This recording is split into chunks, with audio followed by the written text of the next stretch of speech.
Most animals eat what the world gives them. Raw flesh, hard roots, bitter leaves, cold and unchanged. Humans did something stranger. Long before cities, writing, or metal, our ancestors began to place food into fire and wait for it to become something softer, warmer, and easier than nature had made it. That quiet habit may have altered the body, the day, and the path of our species. But if fire was visible to many animals, why are humans the only animals that cook food? For most of the history of life on Earth, eating has been a very simple act. An animal finds food, and it consumes it in the form the environment provides. Leaves are eaten as leaves, flesh is eaten as flesh. Seeds are crushed, insects are swallowed, roots are gnawed from the soil. Across forests, grasslands, oceans, and deserts, the pattern is remarkably consistent. Food is taken directly from the world and eaten with very little transformation. This pattern is so widespread that it forms one of the quiet background rules of animal life. The environment produces matter, and bodies are built to process it exactly as it appears. In this sense, eating is not only a behavior, but also a relationship between body and landscape. The structure of teeth, the strength of jaws, the length of intestines, and the chemistry of digestion all reflect the kinds of food that organisms encounter in their surroundings. A grazing animal spends hours each day breaking down tough plant fibers. A predator tears through muscle and connective tissue with teeth shaped for cutting. Many birds swallow seeds whole and rely on internal grinding organs to process them later. Even insects follow similar patterns, consuming plant tissue, nectar, or other small animals in forms that closely resemble their natural state. When one observes the living world from this perspective, a simple pattern becomes visible. Bodies are built to match raw environments. The hardness of a nut, the toughness of raw meat, the bitterness of wild leaves, or the fibrous texture of roots are not obstacles to animals. They are simply the conditions around which evolution has shaped physical systems over long spans of time. Because of this, animals rarely need to change the structure of food before eating it. Instead, the body itself performs the work. Teeth crush, saliva softens, stomach acids dissolve, and microbes assist in breaking down the remaining material. These internal processes function as a biological extension of the environment. The transformation of food happens inside the body rather than outside of it. Across millions of years, this arrangement has proven stable for nearly every species that walks, swims, or flies. When a deer lowers its head into grass, the plant is not altered before it is eaten. When a wolf catches prey, the flesh is not modified before consumption. Even highly intelligent animals follow this pattern. Primates gather fruits and leaves. Birds crack shells. Some species wash or manipulate food, but the fundamental structure of the food remains largely unchanged. The world presents matter in a raw state, and animal bodies are designed to meet it there. Seen from a wide evolutionary perspective, this relationship between raw environments and biological digestion appears almost universal. Yet the human story sits slightly outside this pattern. At some point in deep human history, the relationship between food and body began to shift. Instead of relying entirely on teeth, stomach acids, and long hours of chewing, early humans gradually began to place food near heat. This did not simply warm the food. Heat could soften plant fibers, loosen connective tissue, and change the texture of many materials that had previously required intense physical effort to consume. In effect, part of the digestive process moved outside the body and into the surrounding environment. What had once happened only inside stomachs began to occur in the open air, near controlled fire. This shift is subtle but unusual when viewed across the animal kingdom. Most creatures evolved bodies capable of handling raw food directly. Humans, however, developed a habit that allowed food to be transformed before it ever reached the mouth. This small difference raises a deeper question about the long path of human life. If nearly every animal species relies on bodies designed for raw environments, how did one species come to rely on food that had already been changed by heat before the first bite was taken? Across the living world, eating raw food is not a limitation but a design principle. The bodies of animals have been shaped over immense spans of evolutionary time to meet the world exactly as it is. Teeth grind through fibrous plants, jaws tear through muscle, stomach acids dissolve tissues, and complex communities of microbes assist in breaking down substances that would otherwise remain inaccessible. In many species, this work requires long hours each day. A grazing animal may spend much of its waking life chewing and rechewing plant material. Certain primates devote large portions of their time to gathering and processing fruits, leaves, and stems that must be chewed carefully before swallowing. Even predators often struggle with tough connective tissues and bones that demand forceful biting and persistent tearing. This pattern reveals something important about the relationship between bodies and environments. Instead of altering food before eating it, animals have evolved bodies capable of performing the transformation internally. The mouth begins the process, the stomach continues it, and the intestines complete it. The body itself functions as a moving system of mechanical and chemical processing. In this sense, digestion is the animal kingdom's primary tool for changing food. The transformation happens inside living tissue rather than outside it. When observing animals in natural environments, one rarely sees them attempting to reshape food in advance of eating. A chimpanzee may peel the skin from fruit, a bird may crack open a shell, and some animals rinse or manipulate food in water. Yet these actions remain relatively small adjustments compared with what heat can do. The essential structure of the food remains raw. Muscle fibers stay firm, plant cell walls remain intact, and the chemical composition of the material is largely unchanged before it enters the digestive system. Because of this, the physical demands of eating raw food are often substantial. Raw plant fibers resist breakdown. Tough animal tissues require repeated chewing. Even foods that appear soft may contain compounds that are difficult to digest without extended processing inside the body. For many animals, time spent eating is therefore one of the dominant rhythms of daily life. Hours pass slowly as teeth grind, jaws move, and digestive systems begin their long internal work. The landscape, the body, and the passage of time are closely linked through this continuous act of processing raw material. When viewed across the broad spectrum of species, this arrangement seems almost universal. Environments present food in one state, and bodies are built to handle that state directly. The physical effort required to eat is accepted as part of existence. In contrast, the human approach to food eventually followed a slightly different path. Instead of relying entirely on the body's mechanical and chemical abilities, humans began to use elements of the environment itself to perform some of the work beforehand. Fire, once controlled and maintained, offered a way to change the physical structure of food before it entered the mouth. Plant fibers could soften, animal tissues could loosen, and many materials could become easier to chew. This meant that part of the effort normally carried out by teeth and stomachs could occur outside the body, in the surrounding space near heat. The shift may appear small at first glance, yet when placed against the background of animal life, it represents a quiet departure from the usual relationship between organism and environment. Instead of evolving bodies capable of handling increasingly tough raw materials, humans gradually developed a habit of altering those materials in advance. The body still digests the food, but the first stage of transformation no longer belongs entirely to biology. It begins in the world outside the body, near fire, before the first bite is taken. Within the long history of life, that simple change raises a deeper puzzle. If the natural design of animal bodies has always been to process raw environments directly, why did one species begin to move part of that process outside the body and into the fire before eating? Seen from a distance, the act of eating raw food appears almost effortless in the animal world.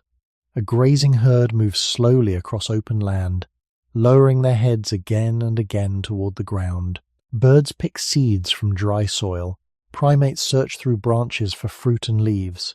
Each species seems comfortable with the materials provided by its environment, yet this apparent ease hides a great amount of biological effort occurring inside the body. Raw foods are often structurally complex. Plants are reinforced by strong cell walls designed to resist damage. Animal tissues are supported by networks of connective fibers that hold muscles together. Seeds are protected by shells meant to survive harsh conditions before sprouting. These structures evolved to endure the pressures of nature, and they are not easily broken down. To meet these challenges, animal bodies developed powerful internal systems. Teeth act as the first mechanical tools. Some animals possess wide grinding surfaces for crushing plant matter, while others have sharp edges capable of slicing through muscle. Saliva begins softening material and preparing it for digestion. Once swallowed, food enters stomachs filled with acidic fluids capable of dissolving tissues and neutralizing many natural defenses present in plants and animals. Beyond the stomach, long intestinal passages continue the process through chemical reactions and assistance from microscopic organisms that help dismantle complex molecules. This entire sequence forms a biological strategy that has supported animal life for immense periods of time. The world offers raw materials, and bodies transform those materials internally. Because of this, the effort required to consume raw food becomes a central rhythm in daily life. Many animals must dedicate a large portion of their waking hours simply to gathering and processing food with their bodies. Grazing species often move slowly for much of the day while chewing plant fibers that resist quick digestion. Certain primates spend long stretches of time breaking down leaves or tough fruit skins with repeated bites. Even predators may struggle with resistant tendons or bones that require persistent force before swallowing. In these cases, eating is not a brief activity but a steady physical task. Time passes alongside the repeated motion of jaws and the slow work of digestion. When one considers this pattern across the wider landscape of life, a quiet consistency emerges. Animals adapt themselves to the raw state of the environment rather than altering the environment first. Evolution adjusts bodies over generations so that teeth, stomachs, and intestines match the foods available in surrounding habitats. From this perspective, the boundary between organism and environment remains stable. The world produces food, and bodies respond to it as it appears. The relationship between the two is direct. Within this broad pattern, the human path gradually introduced a different approach. Instead of adjusting only the body to meet the environment, humans began to change certain elements of the environment before eating. Fire, once controlled and maintained, allowed heat to interact with food in ways that softened its structure. Fibrous plants could loosen. Tough animal tissues could become easier to tear apart. Materials that once demanded extended chewing might require less effort after exposure to warmth. When food undergoes this kind of change before it reaches the mouth, the balance between body and environment subtly shifts. The digestive process no longer begins entirely inside the body. Some of the transformation occurs outside it, in the surrounding space where heat is present. Compared with the long history of raw eating across the animal kingdom, this development is unusual. It suggests that human survival eventually depended not only on biological structures, but also on learned interactions with natural forces such as fire. Yet, even with this difference, the deeper question remains unresolved. Fire has existed in the natural world long before humans appeared. Lightning strikes forests, volcanic landscapes release heat, and many animals have encountered these phenomena throughout history. If heat has always been present in nature, and if many species are capable of learning and manipulating objects in their environment, why did the habit of cooking become a consistent part of human life while remaining almost absent among other animals? Across many landscapes of the world, the act of eating is closely tied to the physical structure of food itself. Plants grow with rigid frameworks that help them stand upright toward light. Fibers run through stems and leaves, forming networks that resist tearing. Animal bodies contain muscles bound together by connective tissues that provide strength and flexibility. These structures are essential for life, yet they also create obstacles for any creature attempting to eat them. Raw food is rarely soft by design. It is built to survive in nature, not to dissolve easily in the mouth of another organism. Because of this, animals that depend on raw diets must rely on bodies capable of meeting these structural challenges directly. Teeth are the first tools in this interaction. Some species possess flat surfaces suited for crushing seeds and grinding plants into smaller fragments. Others carry pointed teeth that puncture skin and slice through muscle fibers. The shapes of these teeth vary widely across species, yet they all serve the same purpose: to reduce the physical strength of raw materials before they travel deeper into the digestive system. The jaw, moving rhythmically over long periods of time, becomes a central instrument in this process. In many animals, the movement of chewing continues for hours each day, slowly breaking down materials that resist quick consumption. Once swallowed, food encounters a second stage of transformation. The stomach provides a chemical environment capable of dissolving tissues and weakening structures that survive the work of the teeth. Acids and enzymes interact with the food, gradually separating complex molecules into simpler forms that the body can absorb. In some species, specialized digestive chambers host communities of microorganisms that assist in dismantling plant fibers or other resistant substances. These internal systems function together as a living laboratory where raw materials are slowly converted into usable energy. From this perspective, digestion can be understood as a biological strategy for dealing with the hardness and complexity of the natural world. The environment produces structures designed for survival, and animal bodies evolve the capacity to break those structures apart from within. This arrangement has shaped daily rhythms across countless species. Animals must dedicate time and energy to gathering food and then processing it internally through chewing, digestion, and absorption. The act of eating becomes intertwined with movement, rest, and the gradual passage of the day. Many grazing animals walk slowly while feeding, their jaws moving steadily as they process large quantities of plant matter. Certain primates sit quietly while chewing leaves or fruits that demand careful breakdown before swallowing. Even predators, after capturing prey, may spend considerable time tearing through tough tissues before their stomachs begin the longer chemical work of digestion. In each of these cases, the body performs nearly all of the transformation required to make raw materials usable. Against this broad biological background, the human relationship with food gradually followed a somewhat different direction. Humans did not entirely abandon the internal processes shared by other animals. Teeth still chew, and stomach acids still dissolve tissues. Yet humans also develop the habit of exposing food to heat before eating it. When food encounters sustained warmth, many of the structures that once resisted digestion begin to loosen. Plant fibers can soften, and connective tissues within animal meat may weaken. These changes alter the texture of the food before it reaches the mouth. Instead of confronting the full strength of raw materials, the body receives substances that have already undergone a stage of transformation outside the digestive system. In this sense, cooking shifts a portion of the digestive effort away from the body and into the surrounding environment. Heat becomes an external partner in preparing food for consumption. Compared with the long-standing pattern of raw diets across the animal kingdom, this adjustment represents a notable departure from the usual biological arrangement. The body no longer carries the entire burden of breaking down natural structures. Some of that work occurs before eating even begins. Observing this difference raises an important curiosity about the human story. If most animals rely entirely on their internal systems to overcome the structural challenges of raw food, what conditions allowed humans to move part of that process outside the body and into the fire that warmed their surroundings? Among animals, the raw diet is not only common, it also shapes the scale and pace of everyday life. When food remains hard, fibrous, resistant, or chemically demanding, the body must respond with time. This is one of the quiet costs of eating in the natural state.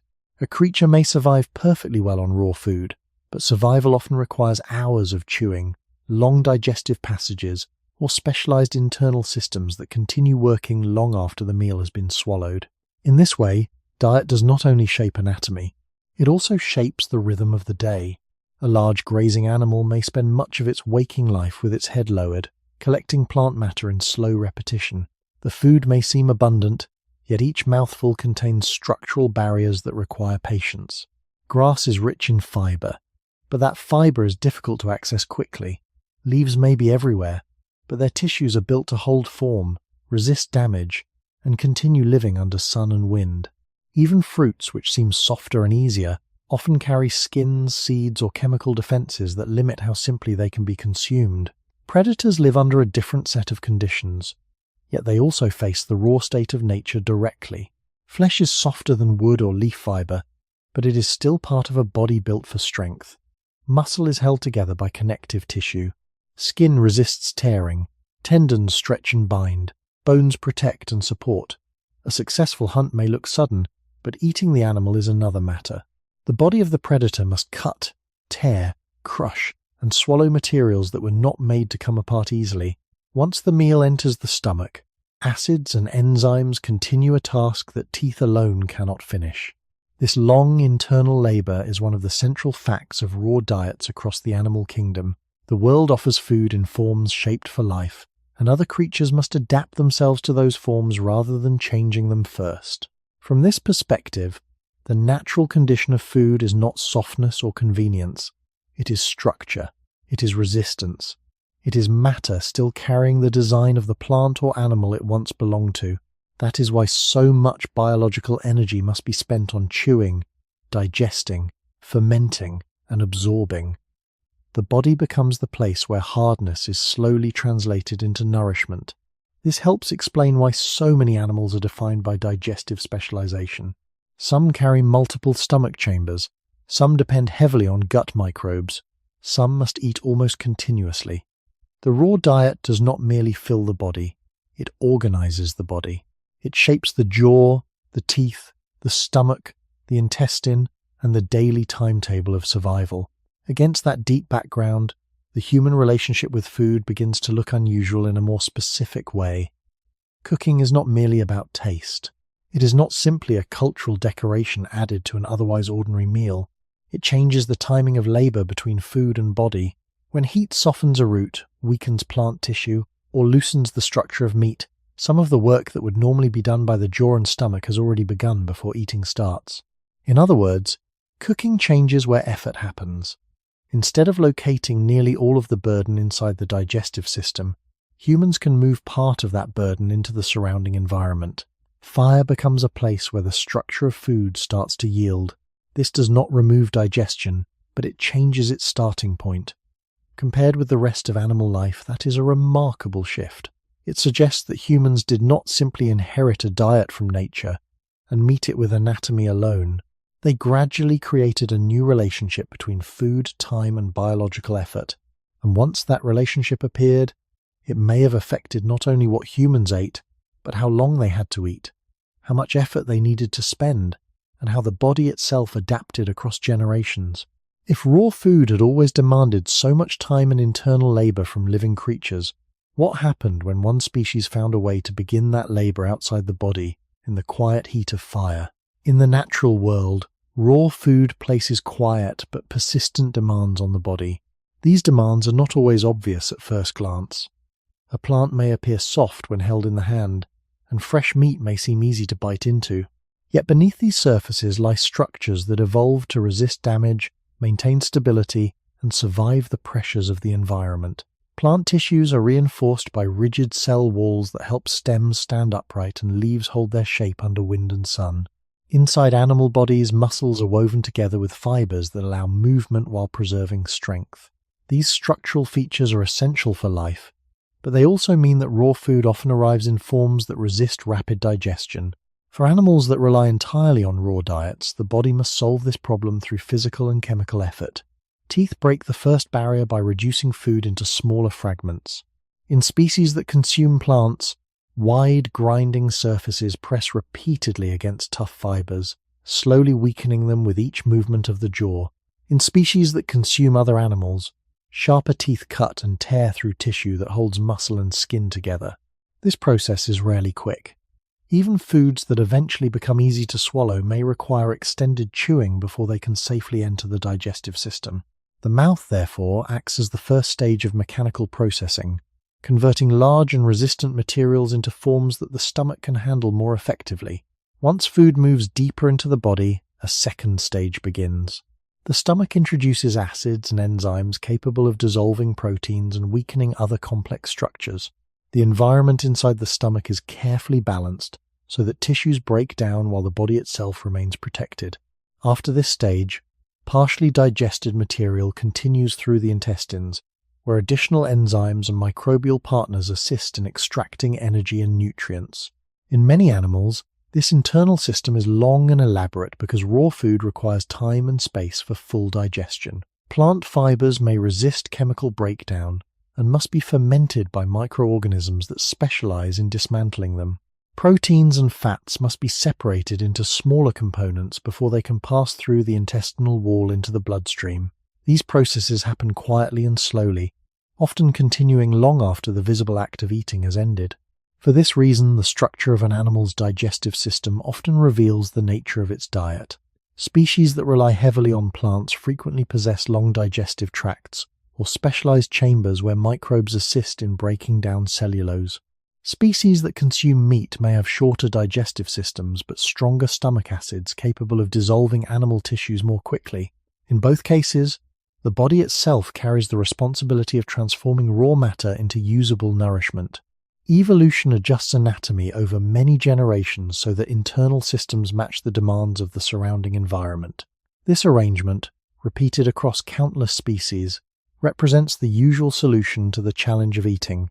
The world offers food in forms shaped by nature, and the body evolves to overcome those forms through chewing, digestion, and chemical breakdown. When placed within this broader biological context, the human relationship with food appears unusual.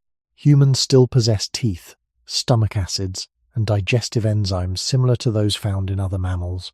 Yet humans also regularly expose food to heat before eating it.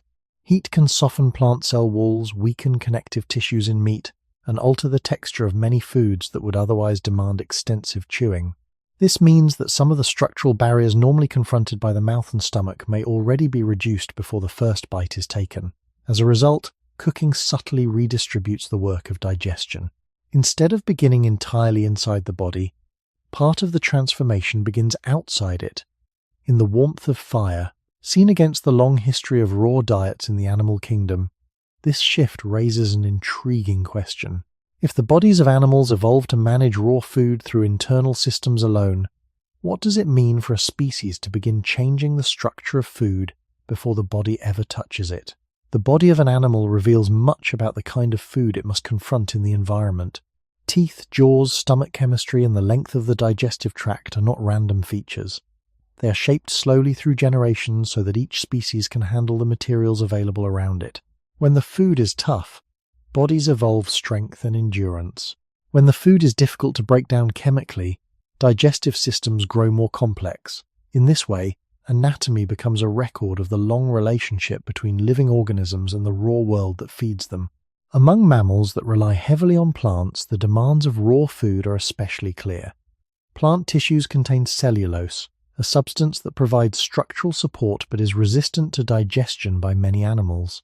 To overcome this barrier, some species have developed digestive chambers where microorganisms assist in dismantling plant fibers. These microbes perform chemical work that the animal's own enzymes cannot easily complete. The result is a slow collaboration between body and microbial life, turning hard plant structures into energy over extended periods of time. Other plant-eating animals follow a different path. Instead of relying primarily on internal fermentation, they depend on constant chewing. Their jaws move in steady, repeated motions that grind plant matter into smaller fragments, gradually weakening the fibers that hold the material together.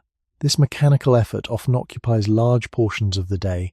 The animal continues chewing not only while eating, but sometimes long after the meal has been gathered, allowing the digestive system to work more effectively on the reduced material. Predators face a different challenge, yet their bodies also reveal adaptation to raw food. Meat contains dense networks of muscle fibers and connective tissues that resist quick breakdown. Carnivorous mammals often possess sharp teeth capable of slicing through flesh and separating tissues from bone. Their stomach acids tend to be strong enough to dissolve animal proteins and weaken structures that survive the work of the teeth. The digestive tract may be shorter than that of plant eaters, yet it remains highly specialized for processing the materials found in prey. These examples illustrate a general principle across the animal kingdom. When food arrives in a raw state, evolution modifies the body so that the organism can deal with it directly. Teeth become tools for grinding or cutting. Digestive organs become environments where chemical reactions slowly dismantle complex structures. Microbial partners develop inside the body to assist in breaking down materials that would otherwise resist digestion. Over time, the body itself becomes the place where the transformation of food takes place. The natural state of eating, therefore, is not merely about swallowing food. It involves a long chain of physical and chemical work performed within living tissue. The environment presents food in forms shaped by survival, and organisms adapt themselves to handle those forms without altering them beforehand. In this sense, the digestive system functions as the animal kingdom's primary technology for dealing with the complexity of raw matter. When considering humans within this larger biological pattern, a subtle tension appears. Human anatomy still carries many features common to other mammals. The teeth can chew, the stomach produces acids, and the intestines absorb nutrients in familiar ways. Yet the human body does not appear to rely as heavily on the extreme adaptations seen in some other species that live entirely on raw diets. Human teeth are smaller than those of many primates that depend heavily on tough plant materials. The digestive tract is not as specialized for fermentation as that of certain plant-eating mammals. These observations do not provide a complete answer, but they hint at an interesting possibility. Instead of evolving ever more powerful internal systems to confront raw food directly, humans may have gradually relied on a different strategy. If heat could soften fibers, loosen tissues, and make food easier to break apart, then the body would not need to carry the entire burden of processing raw materials alone. Cooking could begin part of the digestive work before the food entered the mouth. When viewed in this light, cooking does not simply modify food. It may also alter the evolutionary pressures placed on the human body itself. If some of the difficulty of raw food is removed by heat, the anatomy of the eater may slowly reflect that change over time. This possibility leads naturally to another question about the human body. If cooking became part of the human relationship with food, how might that habit have influenced the shape and structure of the body that depends on it? The human body carries quiet traces of the long relationship between food and survival. Teeth, jaws, and the digestive tract all reveal something about the kinds of materials that a species has regularly consumed. When these structures are compared across mammals, a pattern begins to emerge. Animals that depend heavily on tough plant fibers often possess large grinding teeth and powerful jaws capable of enduring repeated chewing. Their digestive systems may include complex chambers where microorganisms assist in dismantling cellulose, allowing energy to be extracted from materials that would otherwise pass through the body unchanged. In contrast, animals that rely primarily on meat tend to have sharp teeth designed for cutting and tearing, along with digestive systems suited to breaking down animal proteins and fats. Each body reflects the demands of its diet. Against this background, the human body appears somewhat unusual. Human teeth are neither specialized for constant grinding of fibrous plants, nor sharply adapted for tearing through raw flesh. The jaw muscles are relatively moderate in strength compared with some other primates. The digestive tract also occupies a middle ground, lacking the extensive fermentation chambers seen in certain plant-eating mammals, while still maintaining the chemical tools needed to process a wide variety of foods. This combination suggests a body that is flexible rather than strongly specialized for one particular raw diet. Such flexibility has long been an advantage for humans living in changing environments. Early human communities likely encountered many different food sources depending on climate, landscape, and season. Roots, fruits, leaves, seeds, insects, and animal tissues could all appear in varying amounts. A body capable of digesting many types of food would have been valuable in such conditions. Yet flexibility alone does not remove the physical challenges of raw materials. Tough plant tissues still resist chewing. Connective tissues in meat still demand effort from teeth and stomach acids.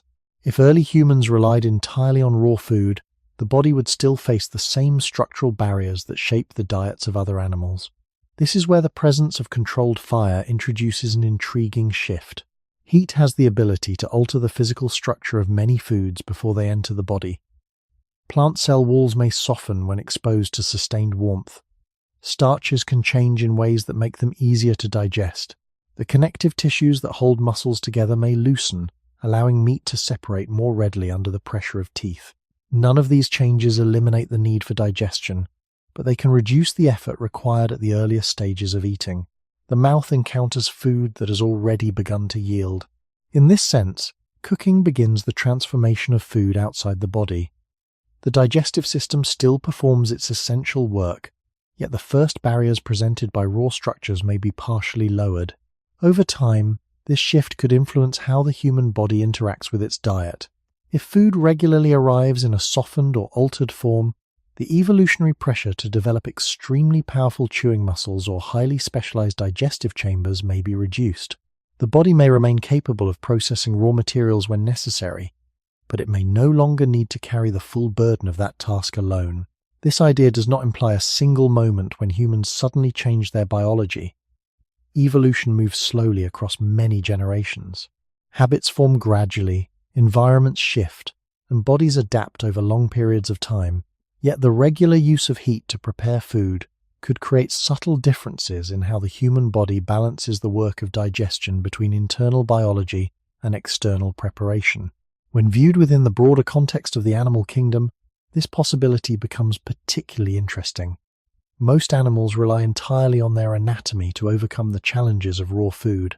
Humans, by contrast, may have developed a habit that allowed part of that challenge to be addressed before eating even began. If cooking could alter the balance between body and environment in this way, the next question becomes difficult to ignore. At what point in human history did fire become a consistent presence in daily life? And how did people first learn to keep it close enough to food that heat could quietly begin the work of digestion? Long before cities, metal tools, or written language appeared, fire was already present in the natural world. Lightning strikes could ignite dry grasslands. Forests sometimes burned during long periods without rain. In volcanic landscapes, heat could escape from the earth itself. These events were unpredictable and often destructive, yet they were also part of the natural environment encountered by many animals. Fire was not something humans invented. It existed long before the human lineage appeared. What changed in the human story was not the existence of fire, but the gradual ability to remain near it, observe it, and eventually maintain it. In the early stages of human history, fire was likely encountered as a natural phenomenon rather than a controlled tool. A wildfire might pass through a landscape, leaving behind charred ground and smouldering wood. After the flames faded, warmth could linger in the remaining embers. For a group of early humans moving through such an environment, these glowing remains would have been difficult to ignore. Heat radiates into the surrounding air. Light extends into the darkness. The smell of burned vegetation and animals spreads through the landscape. These sensory signals make fire one of the most noticeable events in nature. Unlike many other environmental forces, fire changes the atmosphere around it in ways that are visible, audible, and warm to the skin. Even without understanding its full behavior, early humans could observe its effects. The ground becomes cleared of dense vegetation. Some animals flee the flames while others remain behind, unable to escape. Plant structures weaken under heat, and certain materials soften as they burn or smolder. None of these observations require complex explanation. They are direct experiences available to any creature that encounters a burned landscape. For animals moving through such areas, the changes produced by fire may have briefly altered the availability and condition of food. Plants damaged by heat could become softer. Insects might gather around charred wood. The bodies of animals caught in fire might be found in altered states compared with freshly killed prey. These conditions would not have occurred regularly, yet they could appear often enough across generations to become familiar features of certain environments. For humans, whose survival depended on careful attention to surroundings, such changes may have held particular interest. Over time, the presence of fire in natural landscapes could shift from being a purely destructive event to something that was cautiously approached and observed. At some point in this long history, early humans began to do more than simply encounter fire after lightning or volcanic activity. Evidence from archaeological sites suggests that human groups eventually learned to preserve small flames or glowing embers for extended periods. Instead of waiting for the next natural wildfire, they could carry fire with them or maintain it within a specific location. This step represents a profound change in the relationship between humans and a natural force. Fire was no longer just an event. It became a presence that could remain within a camp or gathering place. Maintaining fire required attention. Fuel had to be added. Embers had to be protected from wind and rain. The flame had to be kept alive through the night. These activities transformed fire from a temporary occurrence into something woven into the rhythms of daily life. Warmth could be extended beyond the moment of a passing wildfire. Light could reach into the darkness after sunset. The space around a fire became a point where people gathered, rested, and interacted. Yet even at this stage, fire did not automatically imply cooking.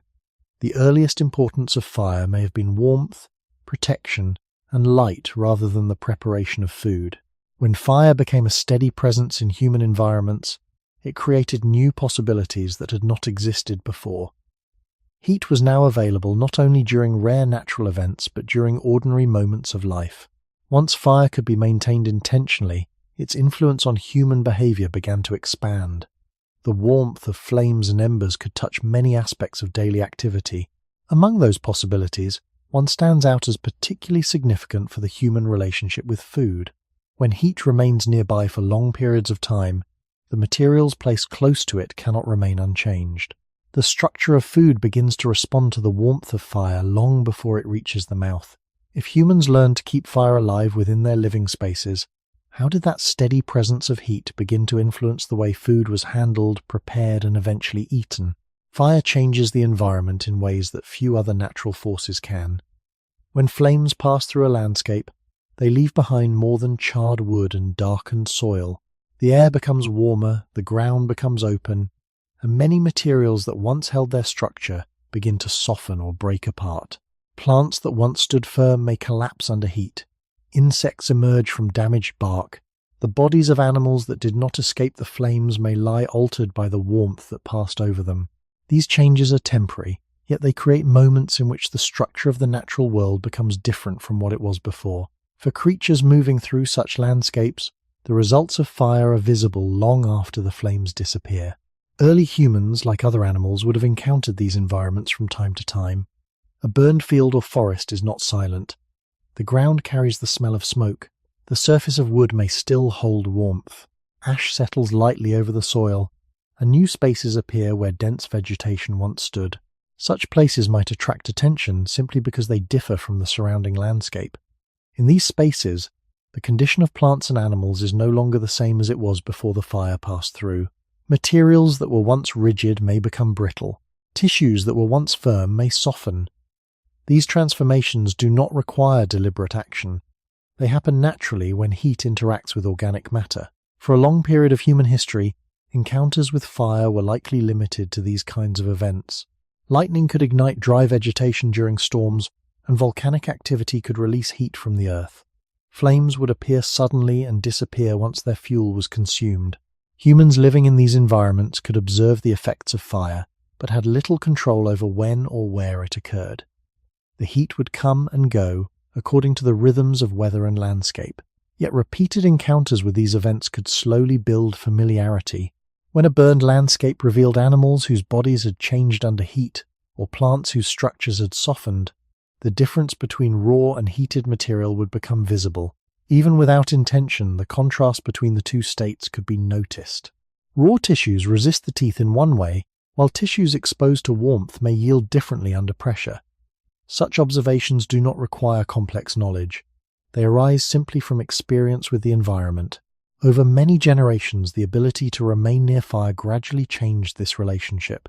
Archaeological evidence suggests that human groups eventually learn not only to approach fire, but also to keep it alive beyond the moment of a natural blaze. A small flame or a cluster of glowing embers could be preserved and protected. Dry branches or plant materials could be added to sustain the heat. When fire was maintained in this way, it stopped being a brief event and became a lasting feature of a living space. This development transformed the human environment in subtle but important ways. A fire that continues burning through the evening produces steady warmth. It casts light that reaches beyond the fading daylight. It creates a central place where people can remain during the cooler hours of night. The area around the fire becomes calmer and more predictable than the dark spaces beyond it.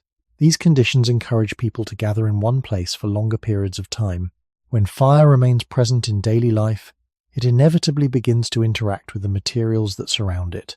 Wood dries and cracks in the warmth. Water warms in containers placed nearby. Plant materials left close to the flames slowly change in texture. If pieces of food come near the heat, they cannot remain exactly as they were before. Even without deliberate planning, warmth alters the structure of organic matter. Fibers loosen, moisture evaporates, and tissues begin to transform. The presence of a controlled fire therefore creates a new possibility in the relationship between humans and food. Instead of encountering heat only in rare natural events, humans could now experience its effects whenever a flame was maintained nearby. The environment around the fire became a place where the state of food could change before it was eaten. When heat remained within the living space of early humans, How did that quiet and steady warmth begin to influence the way food was treated, shared, and eventually prepared for the first bite? When fire began to remain within human living spaces, the environment around it quietly changed. A steady flame creates a small circle of warmth that stands apart from the cooler air beyond it. Light reaches into the darkness after the sun has disappeared, revealing faces, tools, and the ground beneath one's feet. Wood placed near the fire dries and cracks. Moist materials slowly release vapor into the air. The ground close to the flames becomes a place where heat lingers even after the fire itself settles into glowing embers. These changes may seem simple, yet they alter the rhythm of daily life in ways that few other natural forces can. For early human communities, the ability to remain near fire meant that certain activities could continue beyond daylight. Darkness no longer forced an immediate retreat into stillness. The glow of embers created a space where people could gather, rest, and remain aware of their surroundings. In such conditions, the fire became more than a source of warmth.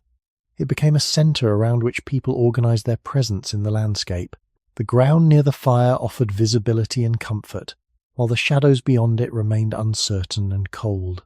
Over time, this small circle of warmth and light may have encouraged repeated patterns of gathering. People would return to the same place where embers were preserved, and flames could be rekindled. Fuel had to be collected, branches arranged, and ashes cleared. These simple actions formed routines that connected human attention with the maintenance of fire. In this way, fire slowly shifted from a rare environmental event to a familiar companion within the human environment. Whenever a flame remains present for long periods, the objects placed nearby inevitably respond to heat. Stones warm slowly in the firelight. Water held in containers becomes warmer as it rests near the embers. Plant materials dry and change texture as moisture escapes. These transformations occur without intention. Heat moves outward from the flame and interacts with whatever lies within its reach. Food, when brought close to that warmth, cannot remain unchanged. Pieces of plant matter placed near a fire begin to soften as their internal structures respond to heat. Fibers that once held firm gradually loosen. Animal tissues exposed to warmth can separate more easily when pressed between the teeth. The difference may first appear subtle, but the change in texture becomes noticeable through touch and chewing. The body encounters food that yields more readily than it would in its raw state. These observations do not require deliberate experimentation. They emerge naturally whenever heat and organic materials share the same space.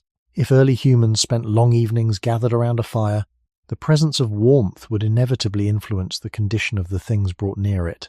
Food collected during the day might rest beside the flames as people sat and spoke. Over time, repeated exposure to heat could reveal that certain foods became easier to chew after being warmed. The structure of the food itself would quietly communicate this difference. In this sense, cooking may not have begun as a sudden invention. It may have emerged gradually from simple interactions between heat, food, and the repeated human habit of gathering around fire. As flames and embers remained present in everyday life, they created an environment where the transformation of food could happen naturally within reach of the human hand. Once this possibility appeared, the relationship between fire and food could begin to deepen. If warmth softened materials and made them easier to chew, then placing food intentionally closer to heat might slowly become part of ordinary practice. The quiet presence of fire would then influence not only comfort and light, but also the way people approach the act of eating itself. When heat began to touch food regularly in human living spaces, what kinds of changes did it produce in the structure of the food before the first bite was ever taken? Heat has a quiet but powerful effect on the structure of food. When organic materials are exposed to warmth, the internal arrangements that give them strength begin to shift. These changes are not dramatic explosions or sudden transformations. They occur gradually, often invisible at first, yet they alter the way food responds to pressure from teeth and the chemistry of digestion inside the body. Understanding this process begins with the structure of plants. Much of the firmness found in roots, stems, and leaves comes from microscopic walls that surround plant cells. These walls are built from strong compounds that allow plants to stand upright, resist wind, and maintain shape while growing toward sunlight. For animals that eat plants in their raw state, these structures present a mechanical challenge. Teeth must grind repeatedly to break them apart, and digestive systems must rely on chemical reactions and microbial partners to dismantle what chewing cannot fully destroy. When heat enters this process, the structure of plant tissue begins to change. Warmth weakens the rigid networks that hold cell walls together. Moisture trapped within the plant expands and moves, causing the tissue to soften. Fibers that once resisted pressure may begin to separate, allowing the material to yield more easily when bitten or chewed. These changes do not remove the plant's nutritional content. Instead, they alter the physical barriers that once protected it. As those barriers loosen, the body can reach the stored energy inside the plant more easily. Similar processes occur within animal tissues. Muscle is composed of long fibers held together by networks of connective material. These fibers give living animals the strength to move and support their bodies. In raw meat, the same structures that allow movement also resist quick breakdown during eating. Teeth must work to tear the fibers apart, and digestion must continue dismantling the tissues after swallowing. Heat changes the behavior of these structures as well. When exposed to warmth, proteins inside muscle fibers begin to shift their arrangement.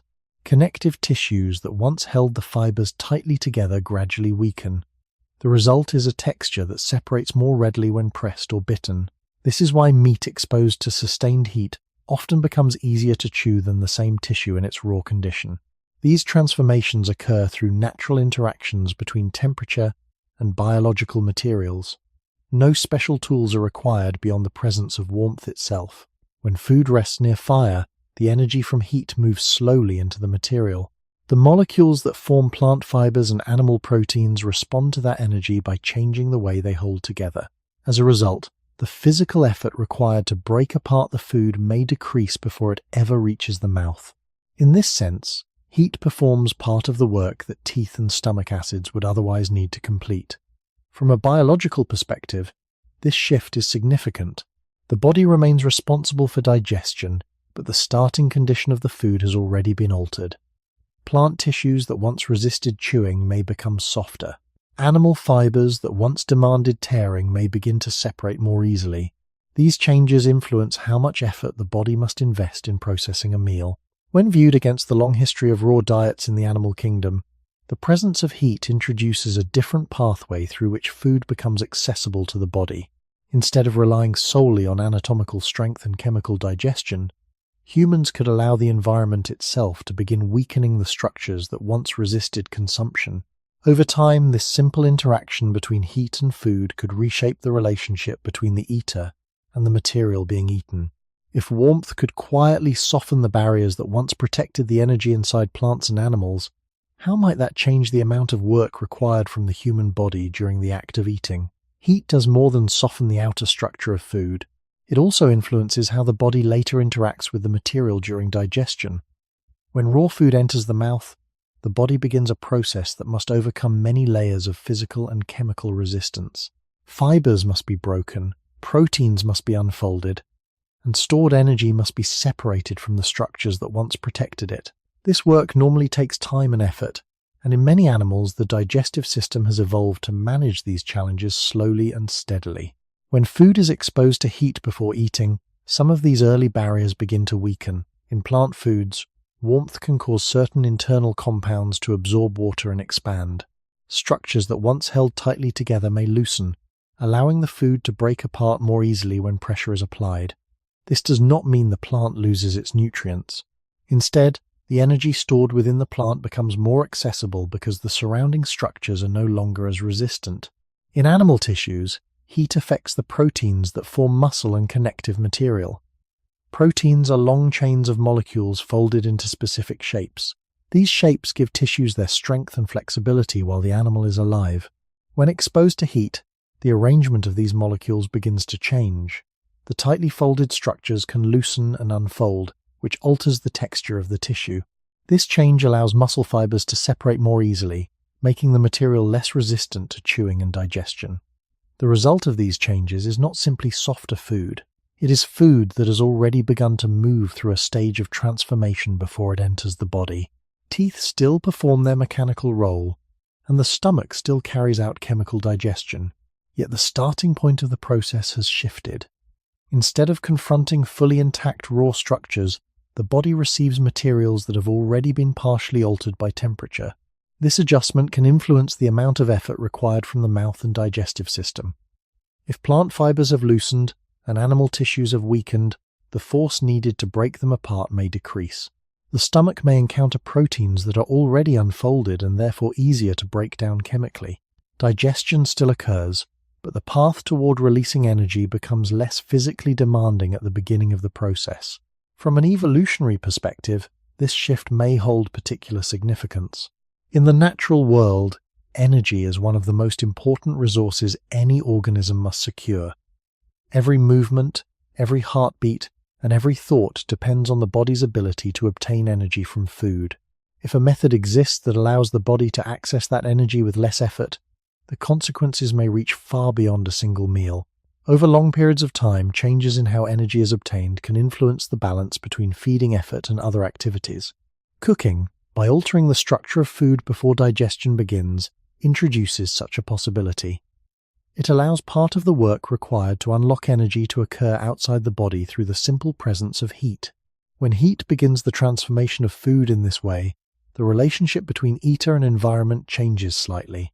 Fire becomes more than a source of warmth or light. It becomes a place where the physical barriers surrounding nutrients can begin to yield before the act of eating even starts. Over time, this subtle shift could influence how much time is spent chewing, how efficiently energy is absorbed, and how the body allocates effort between digestion and other functions. Yet even with these possibilities, an important question remains. If heat can alter the structure of food and make certain nutrients easier to reach, what evidence exists in the traces of ancient human life that this process truly became part of everyday behavior? Heat not only alters the texture of food, it also changes how the body encounters the energy stored inside it. In the natural state of many plants and animals, nutrients are protected by structures that evolved for survival rather than for consumption. Seeds carry strong outer layers designed to shield the embryo within.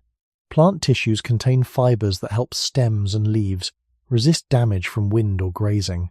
Animal muscles are bound together by connective materials that allow movement while preserving strength. These protective features are essential for life in the wild, yet they also make raw food difficult to process quickly. When food is eaten without any prior transformation, the body must work through these barriers step by step. Teeth grind, or tear the material into smaller pieces. Saliva begins the first chemical interactions. The stomach introduces acids that weaken proteins and other compounds. Digestion then continues through the intestines, where enzymes and microorganisms help extract nutrients from the remaining fragments. This chain of events is effective, but it requires time and energy. In animals that rely completely on raw diets, digestion often continues long after the meal itself has ended. Heat changes the beginning of this sequence. When food is exposed to sustained warmth, certain barriers that protect nutrients begin to break down before the food ever reaches the mouth. Plant cell walls soften as their rigid structures weaken under temperature. Starches inside many plants absorb water and change form, allowing digestive enzymes to reach them more easily later. In animal tissues, the proteins that give muscle its firmness begin to unfold and lose some of their original strength. These changes alter the way food behaves under pressure and during digestion. Instead of confronting tightly organized structures, the body receives materials whose internal arrangements have already shifted. As a result, chewing may require less force, and digestive enzymes may reach nutrients with fewer obstacles. The transformation caused by heat does not replace digestion, but it can shorten the distance between food and the energy stored within it. From the perspective of biology, this difference is subtle but meaningful. The digestive system is designed to extract energy from complex structures, yet those structures normally resist rapid breakdown. If heat reduces that resistance before the food enters the body, the work required to release nutrients may change. Over many meals and many generations, even small changes in how energy becomes available could influence the balance between feeding effort and other biological demands. The presence of heat therefore introduces a new step in the relationship between food and the body. In most animals, the environment provides raw materials and the body performs all of the transformation internally. In humans who cook food, part of that transformation occurs before the first bite. The fire begins the process that teeth and stomach acids will later continue. This shift moves a portion of the digestive effort into the surrounding environment, where warmth quietly alters the structure of food over time. When seen across the long history of animal life, this arrangement is unusual. It suggests that humans do not rely solely on anatomy to deal with the challenges of raw food. Instead, they interact with natural forces such as heat to change those challenges before eating begins. The body still digests, but the starting condition of the meal is no longer entirely raw. As heat reshapes the barriers around nutrients, the relationship between human bodies and the foods they consume begins to follow a slightly different path from that of other animals. Yet understanding this biological change raises another question that moves beyond the chemistry of food itself. If cooking can alter the structure of plants and animal tissues in ways that influence digestion, what traces of this practice remain in the material evidence left behind by early human communities? The story of cooking does not appear only in the structure of food or in the biology of digestion. It also leaves traces in the material remains of ancient human life. Long after fires have burned out and meals have been eaten, certain marks can remain in the ground, in stone, and in the fragments of plants and animals that once passed through human hands. These traces form part of the evidence that researchers study when trying to understand how early humans interacted with fire and food. Unlike bones or stone tools, the direct evidence of cooking can be difficult to preserve. Organic materials break down over time, and the heat that transforms food may also destroy delicate structures that would otherwise survive in the archaeological record. Even so, repeated human use of fire leaves recognizable signs.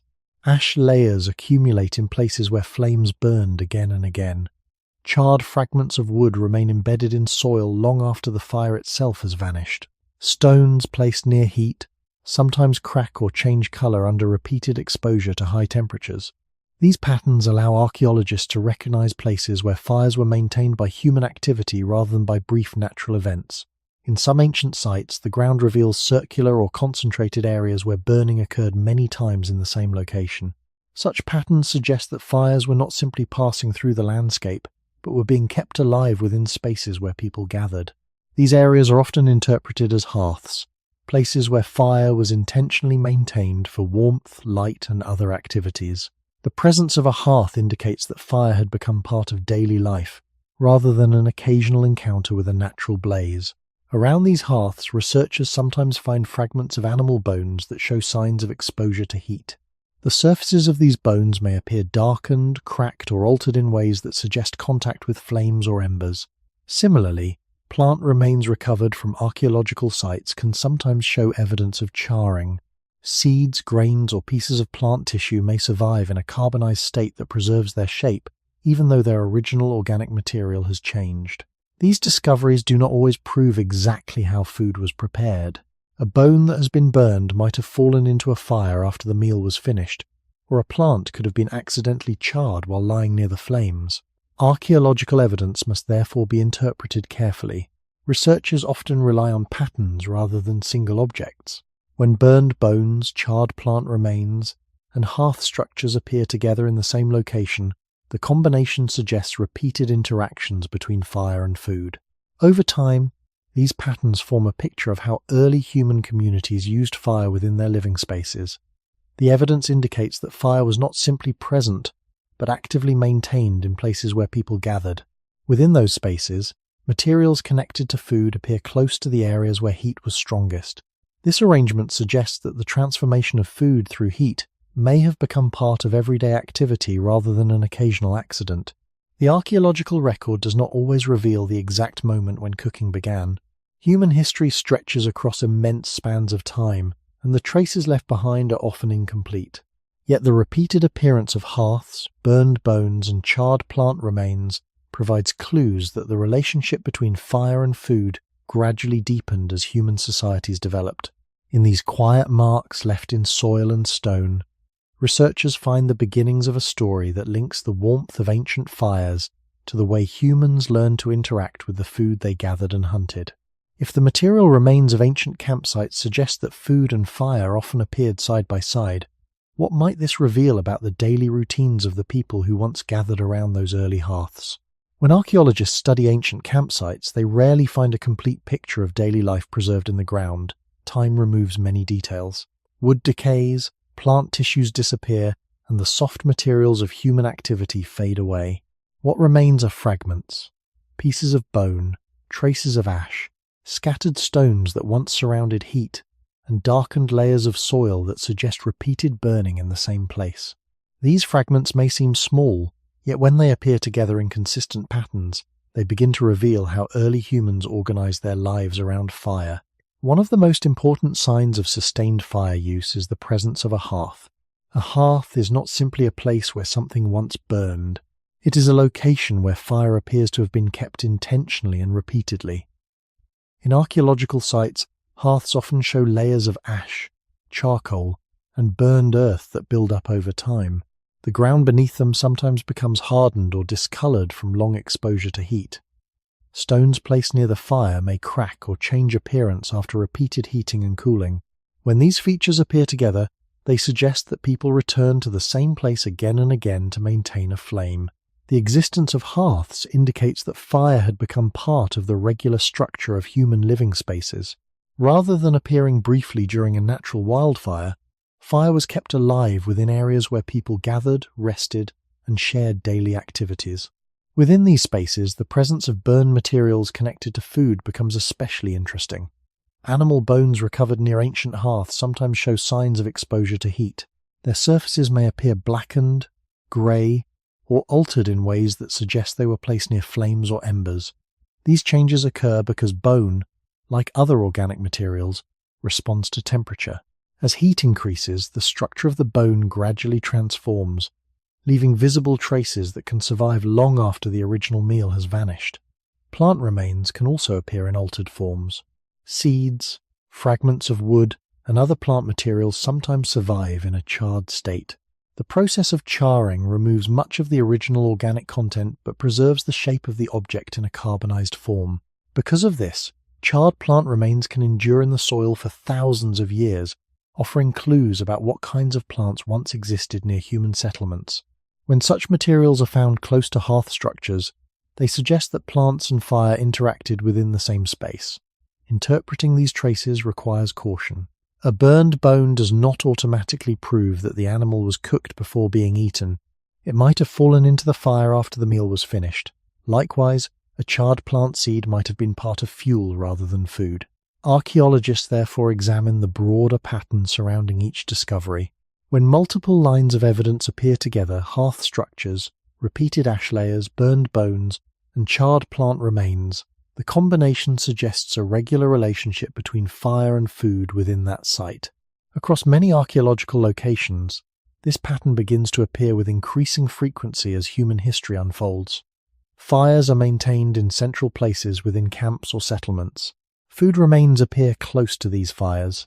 The ground records repeated exposure to heat, indicating that flames were not temporary accidents but ongoing features of daily life.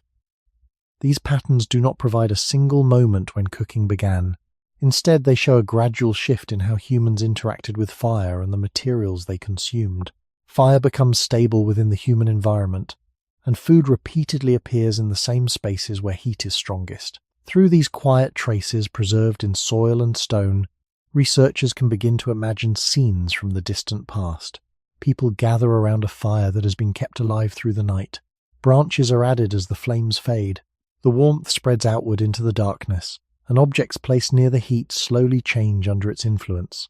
In these spaces where fire and food share the same ground, the possibility of cooking moves from accident to habit. If ancient campsites reveal that fire and food repeatedly came together in the same place, what might this suggest about how daily meals were gradually shaped by the steady presence of heat? The traces left behind in ancient campsites rarely show the full moment when a meal was prepared. Instead, they reveal patterns that repeat over long periods of time. Ash appears layered within the soil. Stones that once surrounded a flame remain clustered together. Animal bones and fragments of plants lie scattered nearby, sometimes marked by heat. Each individual trace is small, but together they suggest a relationship between fire and food that occurred again and again within the same living spaces. When archaeologists examine these sites carefully, they often notice that hearths occupy central positions within the area where people once gathered. The fire was not placed randomly across the ground. It tended to appear in locations that allowed the warmth and light to reach those sitting nearby. Around these central fires, objects connected to daily life accumulated. Stone tools used for cutting or scraping appear in the same areas. Broken bones from animals that were eaten can be found within the surrounding soil. Fragments of plant material sometimes remain in a charred state. These patterns hint at a setting in which food preparation, eating, and social gathering occurred within the same circle of warmth. The structure of a hearth also reveals something about the way fire was maintained. In some ancient sites, stones were arranged to hold embers in one place and prevent the flame from spreading across the ground. Layers of ash indicate that fires were rekindled many times rather than appearing only once. This suggests that people returned to the same fire again and again, adding fuel and keeping the heat alive over extended periods. A fire that continues burning for many hours or days creates an environment where materials placed near it gradually change under warmth. Food left close to the flame does not remain in the same condition as when it was first gathered. The interaction between fire and food in these spaces may not have required deliberate planning in the earlier stages. If pieces of meat or plant material were set near the fire simply to keep them within reach, heat would still influence their structure. Fibers might loosen, moisture could evaporate, tissues might soften in the warmth of the embers. Over repeated encounters with these changes, early humans could begin to notice that food exposed to heat behaved differently when bitten or chewed. This observation would not necessarily appear as a sudden invention. It could emerge gradually through experience. The body senses differences in texture and effort. A piece of food that softens near the fire requires less force from the teeth. Materials that once resisted chewing may begin to separate more easily. Over time, the repeated presence of these differences could shape habits around the fire. Instead of leaving food at random distances from the flame, people might begin placing certain materials closer to the warmth where the softening effect was strongest. Archaeological evidence cannot always capture these exact moments of learning. What it does reveal is that fires and food repeatedly shared the same spaces within ancient human settlements. Burned bones appear where heat was maintained. Charred plant remains are preserved near the same hearths where ash accumulated over time. These clues suggest that the transformation of food through heat gradually became part of the ordinary environment of human life. When fire is kept alive within a living space, it does more than warm the air or illuminate the night. It creates a place where materials change under the influence of heat. Food placed within that circle of warmth no longer remains entirely raw. Its structure begins to shift before the act of eating begins. Across many generations, this quiet interaction between fire and food could slowly become a consistent element of human behavior. As these habits formed around ancient hearths, the presence of cooking may have begun to influence not only the condition of food, but also the rhythms of the people gathered nearby. If meals were shaped by the steady warmth of fire, how might that have changed the way time was spent during the day and evening in early human communities? When food begins to change under heat, the consequences do not end with the meal itself.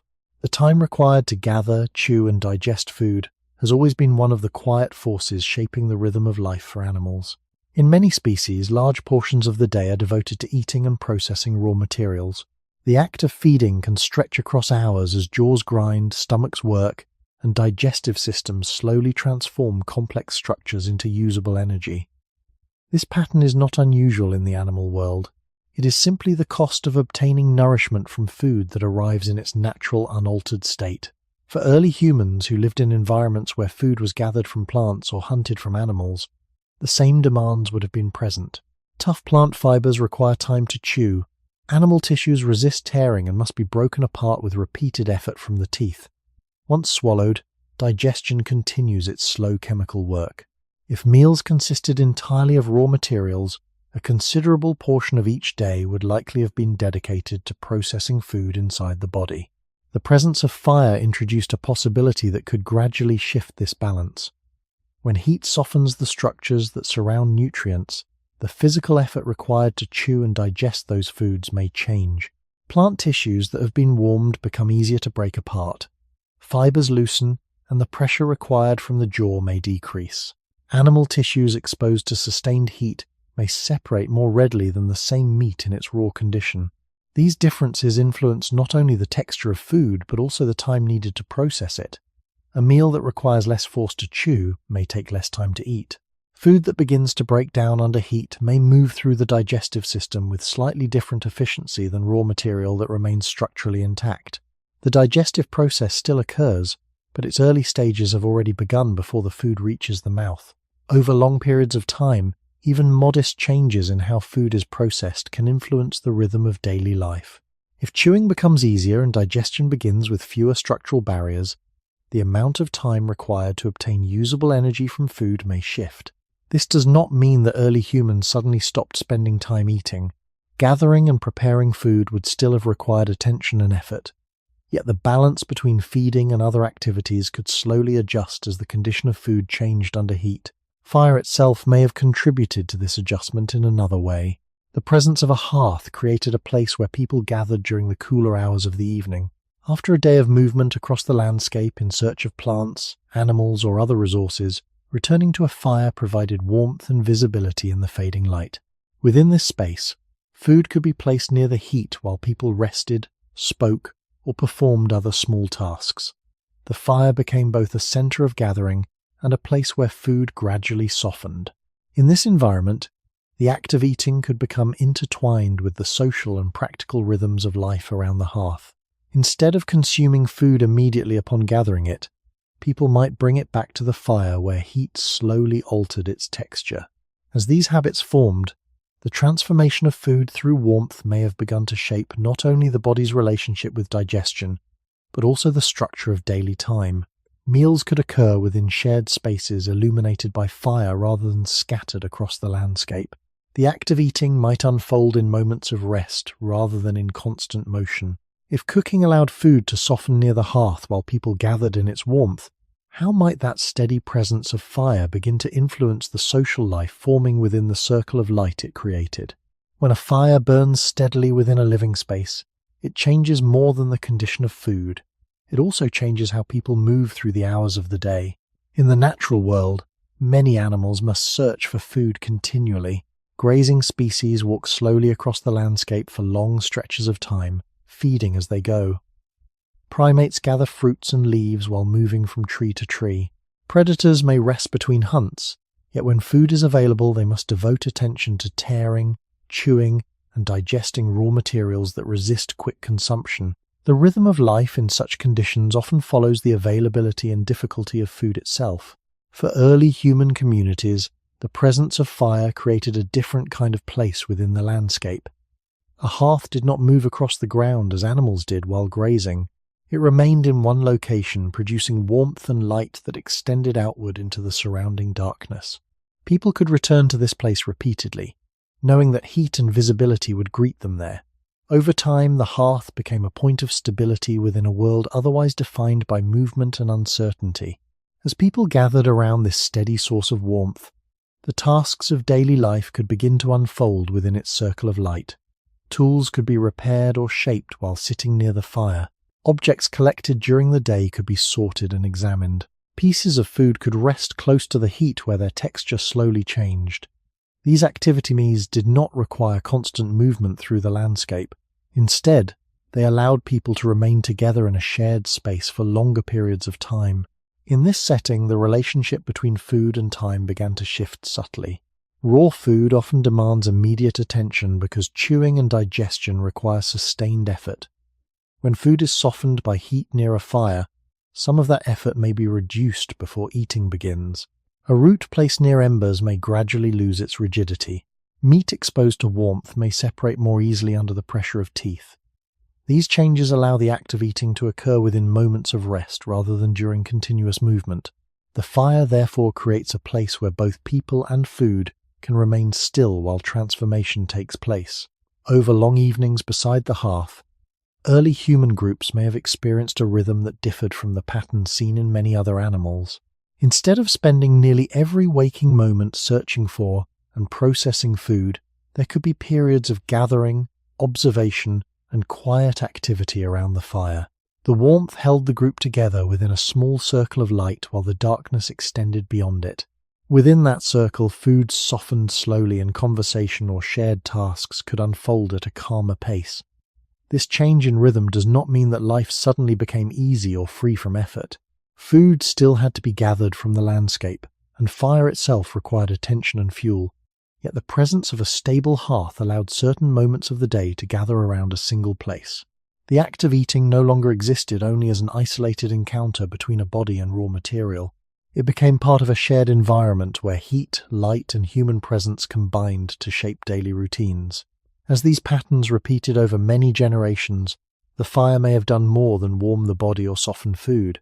It may also have influenced how people related to one another within that illuminated space. When individuals sit together near a steady flame, the light reveals faces and gestures that would otherwise disappear in darkness. Voices carry through the quiet night air.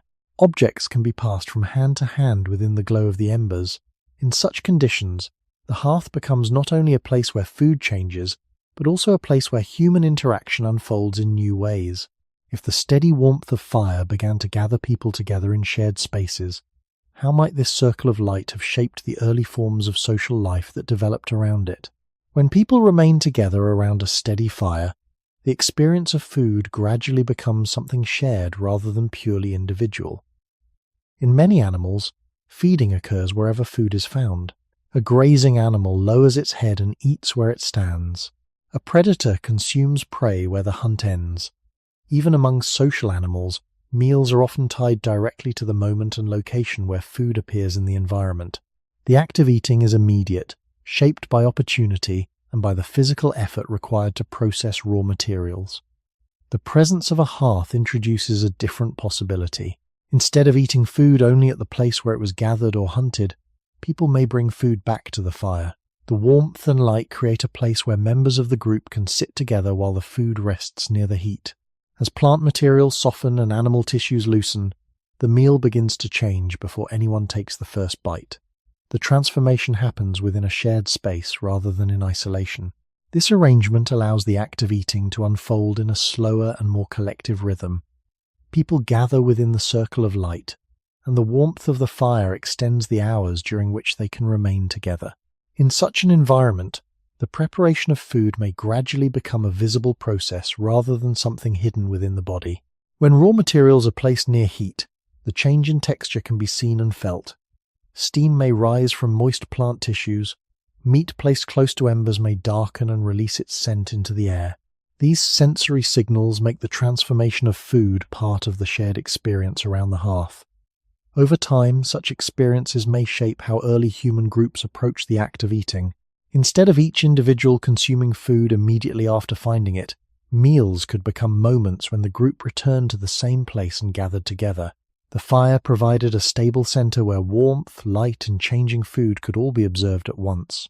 In this way, cooking may have influenced not only the physical state of food, but also the social context in which meals occurred. The hearth becomes a point where people wait, watch, and share the anticipation of food that is slowly changing under heat. This waiting introduces a subtle shift in the relationship between time and eating. Raw food often demands immediate processing. Tough fibers and tissues must be chewed and digested without delay. Cooking allows part of that work to happen while people are resting or interacting with one another. Food can remain near the heat while conversation, tool repair, or simple observation takes place within the glow of the fire.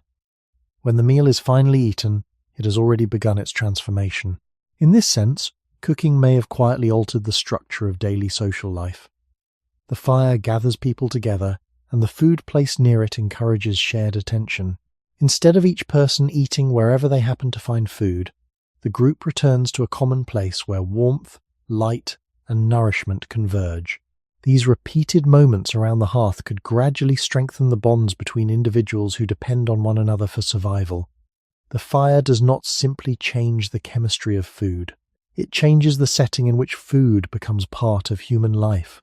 When early human communities began to share meals within the steady circle of light created by fire, the experience of eating may have taken on new meanings that extended beyond the physical act of nourishment. If cooking encouraged people to gather, wait, and share meals together, how might this shared space around the fire have influenced the deeper social structures that slowly formed within human groups? Within the circle of light created by a steady fire, the experience of gathering together begins to take on a particular rhythm. The darkness beyond the fire remains vast and uncertain, yet inside the warm glow, the ground, the faces of companions, and the objects placed nearby become visible. This small island of light in the night may have been one of the earliest spaces where human groups could remain together for extended periods without the constant movement required during daylight hours. The fire slows the pace of life, encouraging people to sit rather than travel, to observe rather than search. In such an environment, the preparation and sharing of food becomes closely tied to the presence of others. When food is warmed near a fire rather than eaten immediately where it is found, a quiet interval appears between gathering and eating. During this interval, people remain near the flame while the structure of food gradually changes under heat. Plant materials soften as warmth loosens their fibers. Animal tissues separate more easily after resting near embers. These transformations unfold slowly enough that the group has time to remain together while waiting for the meal to become ready. The waiting itself becomes part of the experience. The act of eating no longer begins the moment food is discovered. Instead, it may begin after the group has returned to the hearth, arranged the materials near the heat, and allowed the warmth to alter their texture. This shift may seem small, yet it introduces a different pattern of social behavior. Waiting for food encourages attention to the shared space around the fire. Individuals who gather there can watch the same flame, observe the same changes in the food, and remain present with one another during the process. The fire therefore creates a place where time is experienced collectively rather than individually. In many animals, feeding is a solitary act that occurs wherever food appears. Even when animals live in groups, they often eat separately once food has been located. The presence of a hearth offers another possibility. Food can be carried to the same place where the group gathers. The heat slowly transforms the materials while people remain nearby. The meal becomes connected to a location and to the individuals present within that space. Over repeated evenings around the fire, these patterns may strengthen the association between warmth, food, and companionship. The glow of the embers provides enough light for faces and gestures to be seen. Voices travel more clearly within the quiet darkness. Objects can be passed from one person to another as people sit close together near the flame. Within this setting, the preparation of food becomes visible to everyone in the group, rather than hidden inside the body of the eater. Each person can observe the same changes taking place as heat alters the food resting near the fire. Such shared observation may have influenced the development of early social habits. When people gather regularly around a common fire, they also share the moments leading up to a meal. The time between placing food near the heat and finally eating it becomes a space where conversation, cooperation, and simple presence unfold together. Cooking therefore affects more than the chemical structure of food. It changes the setting in which food becomes part of human life. The hearth becomes a meeting point where nourishment, warmth, and social connection come together within the same circle of light. As these patterns repeat across generations, the fire may slowly shape not only the preparation of food but also the ways in which human groups learn to remain together. If cooking created a shared moment of waiting and gathering around the hearth, what influence might that shared time have had on the communication and cooperation that began to grow within early human communities? When people remain together in the glow of a fire, the environment around them becomes different from the open landscape of the day.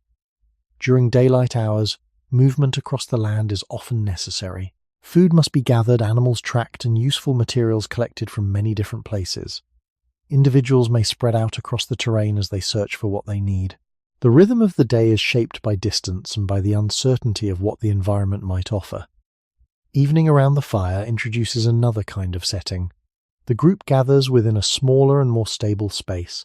The light of the flames makes it possible to see faces, tools, and the ground beneath one's feet, even after darkness has settled across the land. In this circle of light, people remain near one another rather than moving apart. The fire encourages stillness, and the warmth allows the group to stay together longer than they might in the cold or darkness alone. When food is placed near the heat to soften or change in texture, the preparation of a meal unfolds within this shared environment. The process is visible to everyone present. A piece of plant material resting near the embers slowly releases moisture as it warms. Animal tissue placed close to the heat changes color and becomes easier to separate. These transformations do not happen instantly. They require time, and during that time the group remains gathered around the same source of warmth and light. This shared waiting creates an opportunity for attention to move away from the immediate demands of survival. Instead of searching constantly for food or shelter, people can remain in one place while the fire performs part of the work needed to prepare the meal. In this environment, communication may begin to occupy more space in the rhythm of the evening. Voices carry through the quiet night air, and gestures can be seen clearly within the firelight. Individuals can observe one another's expressions and movements in ways that are difficult in darkness. The presence of a hearth, therefore, supports not only the transformation of food, but also the possibility of extended interaction among members of the group. Objects and materials collected during the day may also become part of this shared attention. Tools can be examined, repaired, or passed from hand to hand near the fire. Bones from previous meals may be broken open to reach marrow. Branches added to the flames crackle as they ignite, drawing the gaze of those sitting nearby. The fire becomes a focal point around which many small activities unfold at once. Cooking, in this setting, is not an isolated task performed away from others. It is an activity that unfolds within the same space where conversation, observation, and cooperation occur. The warmth that softens food also creates an atmosphere where individuals remain aware of one another's presence. Over many evenings and many generations, these repeated gatherings around the fire may have strengthened patterns of shared attention and communication. The meal prepared near the hearth becomes more than a source of nourishment. It becomes part of a sequence of events in which people gather, wait, speak, and eat together within the same illuminated space. In this way, cooking may have quietly encouraged a form of social life centered on shared time and shared observation. The transformation of food by heat unfolds slowly enough that people remain together while it happens.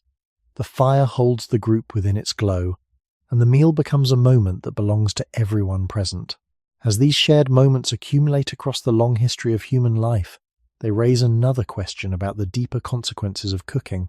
If the hearth created a place where communication and cooperation could flourish while food changed under heat, how might this environment have influenced the development of the human brain that depends so heavily on energy?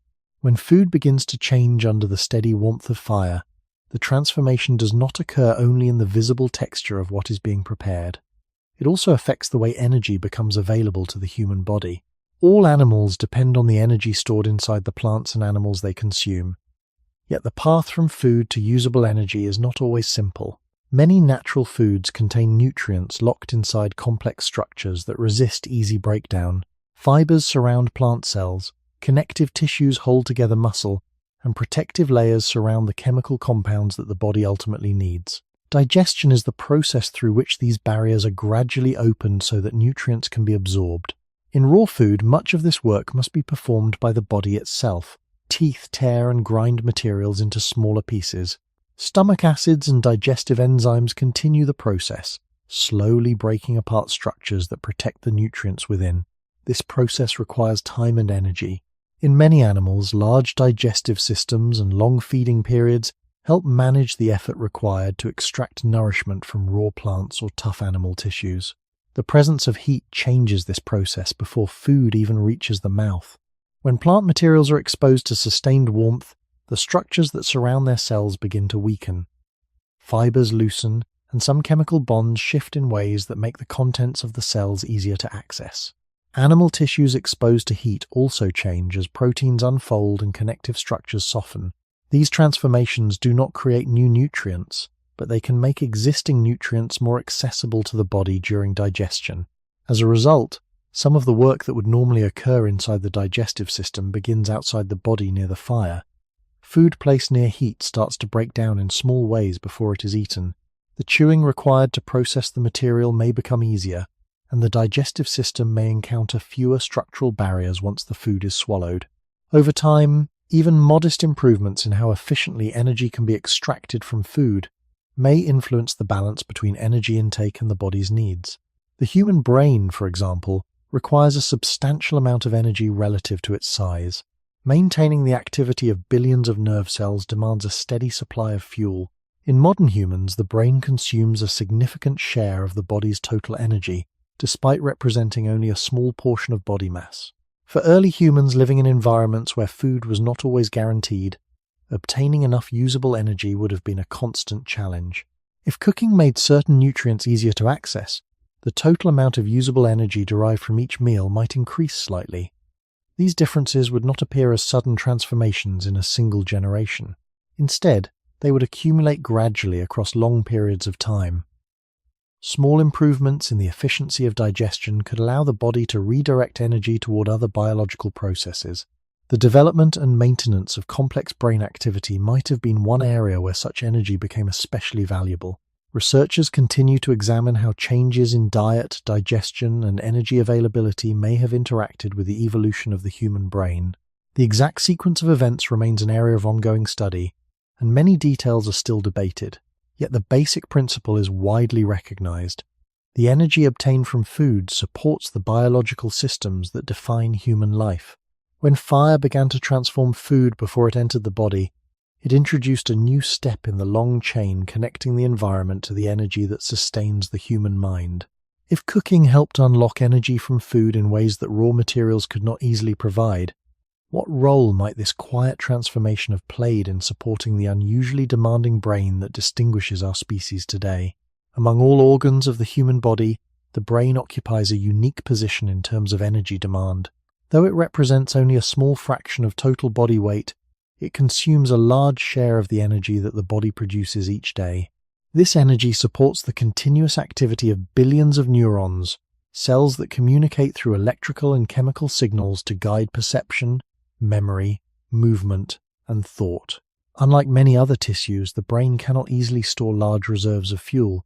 It depends on a steady flow of energy from the nutrients that enter the bloodstream after food has been digested. Because of this requirement, the relationship between diet and brain function is deeply connected to the way food is processed before and after it enters the body. In many animals, the digestive system is built to handle large quantities of raw plant material or tough animal tissues. Long intestines, specialized stomach chambers, or repeated chewing cycles help release nutrients from materials that resist quick breakdown. These adaptations allow animals to obtain sufficient energy from raw food, but they often require long feeding periods and large digestive organs to perform the necessary work.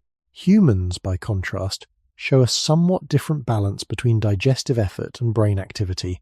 The human digestive system is capable of processing a wide range of foods, yet it is not as specialized for breaking down large quantities of raw plant fibers as the digestive systems of some other species.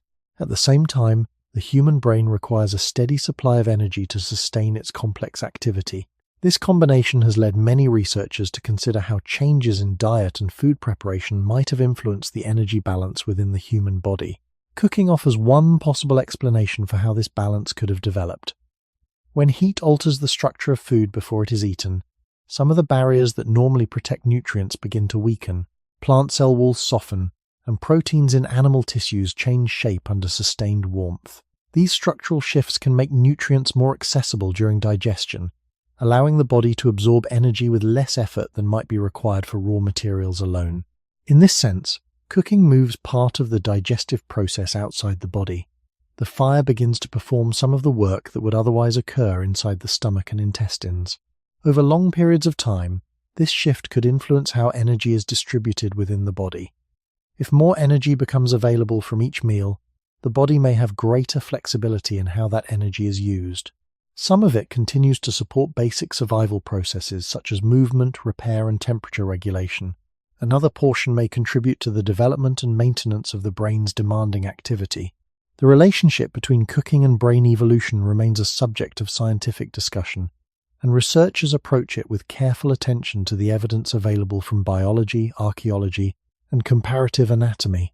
While the exact sequence of events is not fully resolved, many scientists recognize that the human brain's energy requirements would have placed strong pressure on early human diets. Obtaining enough usable energy from available food sources would have been essential for supporting the metabolic demands of such a large and active organ. In environments where food resources varied across seasons and landscapes, any method that increased the efficiency of energy extraction could have provided an advantage. Cooking may have been one such method. By altering the structure of food through heat, early humans may have gained access to nutrients that would otherwise remain partially locked within raw materials. Across many generations, this quiet interaction between fire, food, and digestion could have influenced the energetic foundation upon which human brain activity depends. If the transformation of food by heat helped support the energetic needs of the human brain, what other changes in the human body might have gradually followed as cooking became a regular part of daily life? The human body carries within it traces of long changes that unfolded across deep time. Bones, muscles, teeth, and organs all reflect ways in which our species has adapted to the foods available in its environment. When researchers compare the human digestive system with that of other animals, they notice a particular balance between the size of the brain and the structure of the organs responsible for digestion. This balance has often drawn attention because maintaining a large brain requires a steady supply of energy, yet the digestive system itself occupies less space and mass than might be expected for an animal that depends heavily on plant and animal foods gathered from the natural world. In many species that rely strongly on raw plant materials, the digestive system is extensive. Long intestines and specialized stomach chambers help break down tough fibers that protect nutrients inside plant cells. These structures allow animals to extract energy from materials that would otherwise pass through the body without being fully digested. Such systems require considerable internal space and energy to maintain, yet they are effective at processing raw vegetation that contains complex structural barriers. Humans show a somewhat different pattern. While the human digestive system is fully capable of processing both plant and animal foods, it is not built with the extreme length or specialized chambers found in certain herbivorous animals. At the same time, the human brain demands a large share of the body's energy supply. This contrast has led scientists to consider how the human body might maintain such an energy-intensive organ while operating with a digestive system that is comparatively moderate in size. One possibility involves the way food is prepared before digestion begins. When heat alters the structure of plant fibers and animal tissues, some of the work normally required from the digestive organs may be reduced. Cooking softens plant cell walls and changes the structure of proteins within meat. These changes do not remove the need for digestion, but they can make nutrients easier to reach once food enters the stomach and intestines. In effect, part of the breakdown process begins outside the body near the fire. If cooking became a regular part of daily life, this external preparation of food could gradually influence the relationship between the digestive system and the rest of the body. Nutrients that are easier to access may provide energy more efficiently, allowing the body to support functions that require substantial fuel.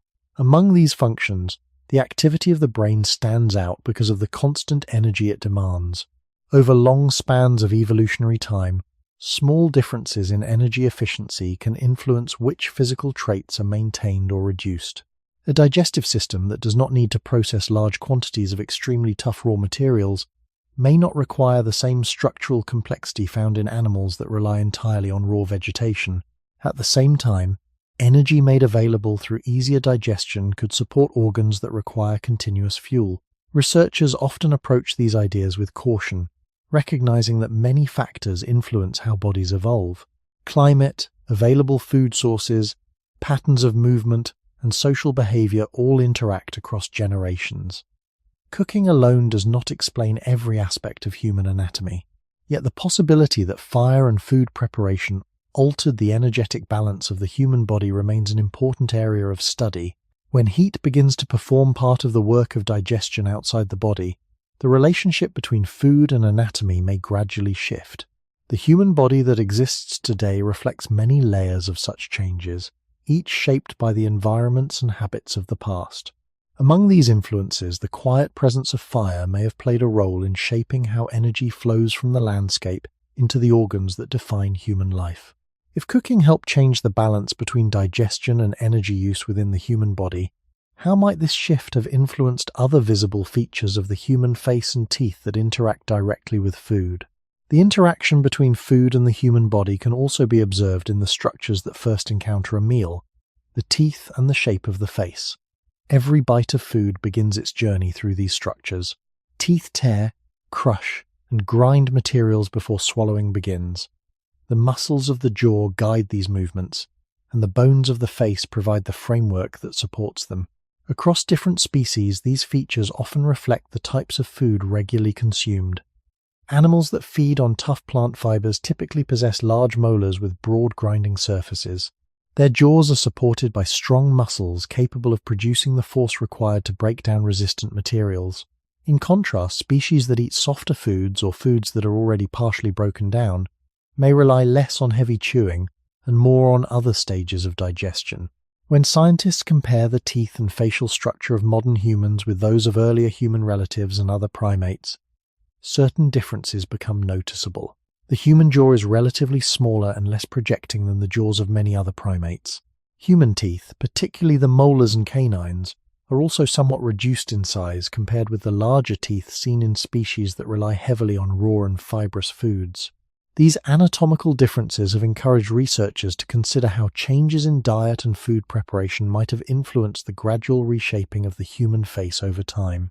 One possible factor is the repeated consumption of food that has already been softened before chewing begins. When plant tissues are warmed, the fibers surrounding their cells loosen and become easier to break apart. Meat exposed to heat may separate more readily than the same tissue in its raw form. These changes reduce the force required from the teeth and jaw muscles to prepare food for swallowing. Over many generations, if a population regularly consumes foods that demand less mechanical effort to chew, the physical structures involved in chewing may gradually adjust to the reduced demand. The human face, with its smaller jaw and more delicate chewing apparatus compared with some earlier hominins, has sometimes been examined through this perspective. Cooking does not act alone in shaping these anatomical patterns. Tools for cutting and processing food also play an important role. A sharp stone edge can divide animal tissue into smaller pieces before it reaches the mouth. Grinding tools can break down plant materials into fragments that require less chewing.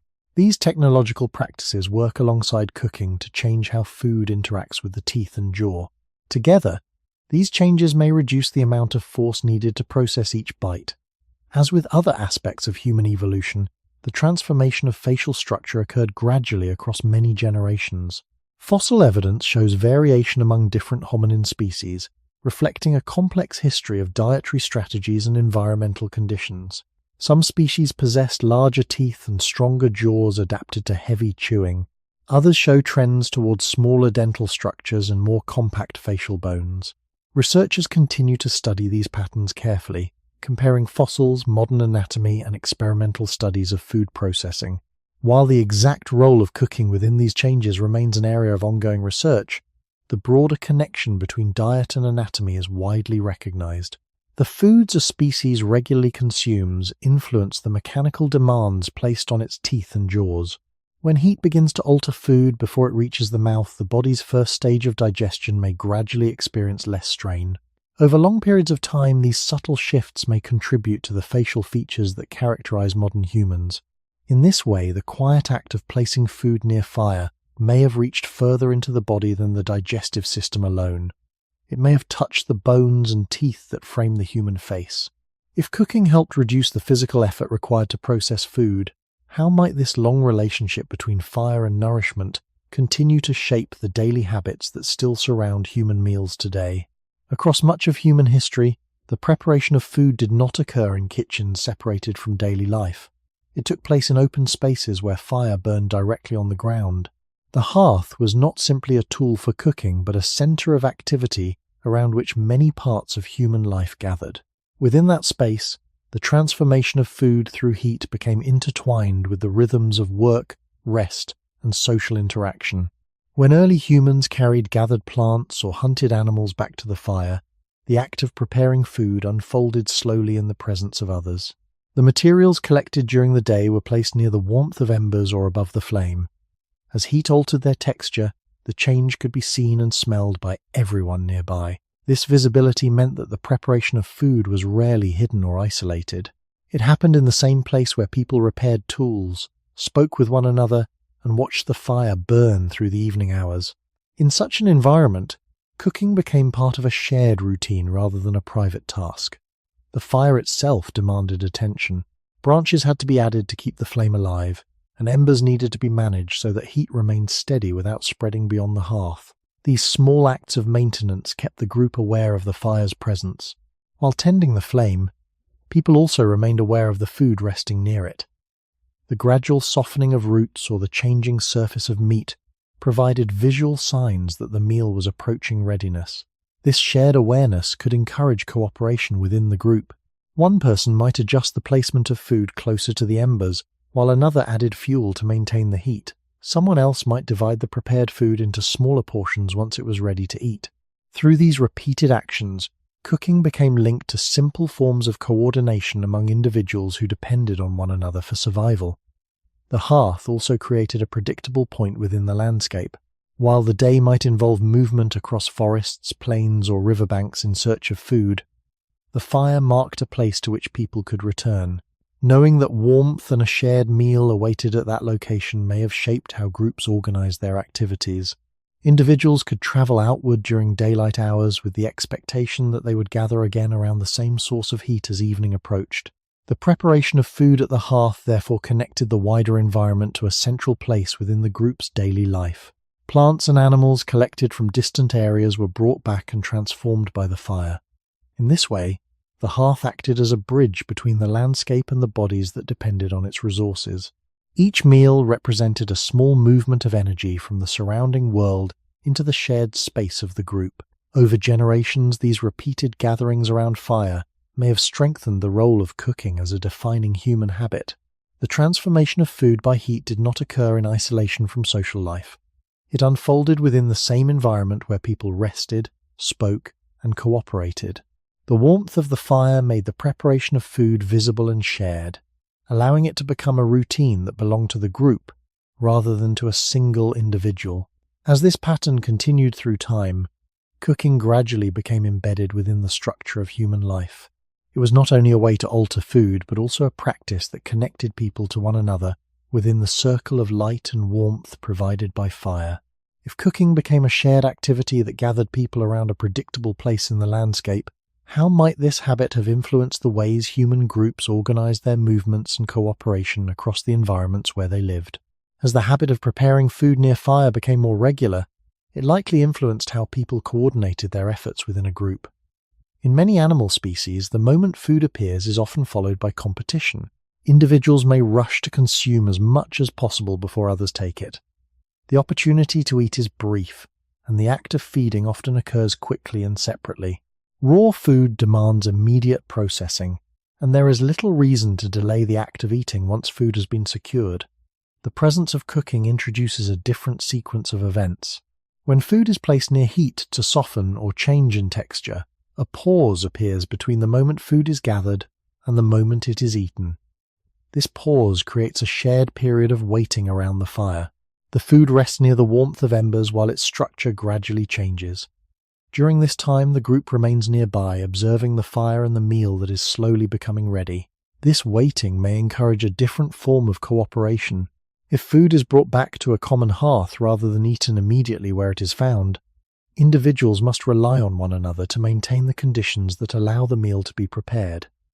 The fire must be kept alive, fuel must be added, food must be placed at the correct distance from the heat so that it softens without burning.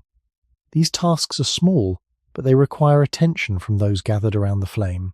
In this way, cooking can become a shared responsibility rather than a solitary act. The presence of fire also changes how food is divided within the group. When a meal is prepared at a central hearth, everyone present can observe the process from beginning to end. The transformation of food happens within sight of the group rather than in isolation. Once the food is ready, it can be distributed among those who have gathered around the fire. This visibility may help support patterns of sharing that strengthen relationships within the group. The act of cooking, therefore, influences more than the physical condition of food. It alters the sequence through which food moves from the environment into the bodies of those who depend on it. The process becomes extended across time and space. Food is gathered from the landscape, carried back to a central place, transformed by heat, and then shared among those present. Each stage of this process creates opportunities for cooperation and coordination. Over long periods of time, these repeated patterns may contribute to the stability of human groups living in challenging environments. When individuals know that food will be brought back to a shared fire rather than consumed immediately, they may be more willing to travel farther or spend more time searching for resources that benefit the group as a whole. The hearth becomes a location where the results of these efforts come together. Cooking also slows the pace of the meal itself. Instead of consuming food rapidly to secure a portion before others do, People may eat within a more measured rhythm once the food has been prepared and divided. The fire continues to burn as the group shares the meal, extending the time spent together in the glow of the flames. In this environment, nourishment, cooperation, and conversation unfold side by side. Through these subtle changes, cooking may have helped shape patterns of trust and shared effort that became important within human communities. The transformation of food by heat required patience and attention, and the results of that transformation could be enjoyed collectively by those gathered near the hearth. As these habits repeated across generations, the act of cooking may have contributed to the deeper social structures that support human cooperation today. If cooking encouraged the sharing of food and the coordination of effort within early human groups, what influence might this practice have had on the cultural traditions that later developed around human meals? When the preparation of food takes place around a shared fire, the act of eating gradually becomes part of a sequence of repeated behaviors. The same place is used again and again. The same flame is tended with new branches. Food gathered from the surrounding landscape returns to the hearth where it is warmed, softened, and divided among those present. Over long periods of time, these repeated actions begin to form patterns that shape how people expect meals to unfold. In the earlier stages, these patterns may have been simple. Food was brought back to the fire because warmth and light made the place comfortable for gathering. Heat softened certain materials and made them easier to chew. Yet as these actions were repeated night after night, they gradually created a rhythm that connected daily survival with shared experience. The fire became the location where the effort of the day concluded and nourishment was finally enjoyed. Within this rhythm, the meal itself could begin to carry meaning beyond its role as fuel for the body. When people eat together in the same place at the end of the day, the act of sharing food also becomes a moment when the group recognizes its own continuity. Those who gathered plants, those who hunted animals, and those who maintained the fire all contributed to the same outcome.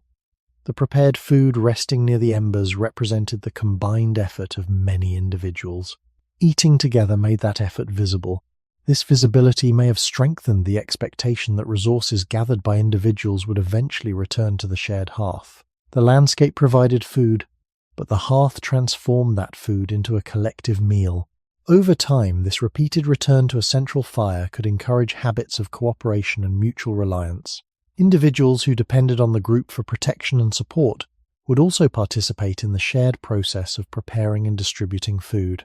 As generations passed, these practical habits may have slowly evolved into traditions surrounding the preparation and sharing of meals.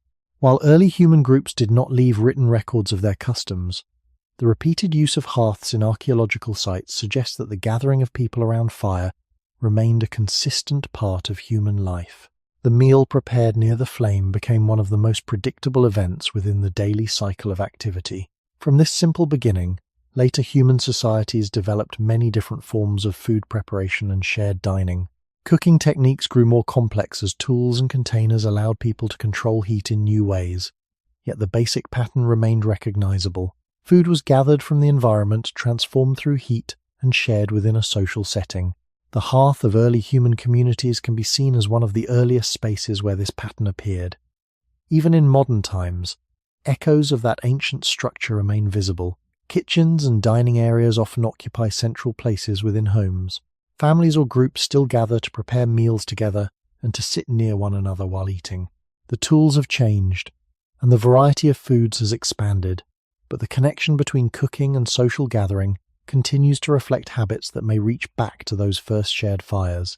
In this way, cooking has shaped not only the biological and energetic relationship between humans and food, but also the cultural expectations surrounding how meals are prepared and experienced. The simple act of placing food near heat created a routine that linked nourishment with cooperation, waiting, and shared presence. Across thousands of generations, that routine grew into one of the most familiar structures of human life. If cooking became such a central habit within human societies, why did other animals that also encounter fire in the natural world never develop a similar relationship with heat and food? Fire exists in many parts of the natural world, yet the way humans interact with it remains unusual. Lightning can ignite dry grasslands.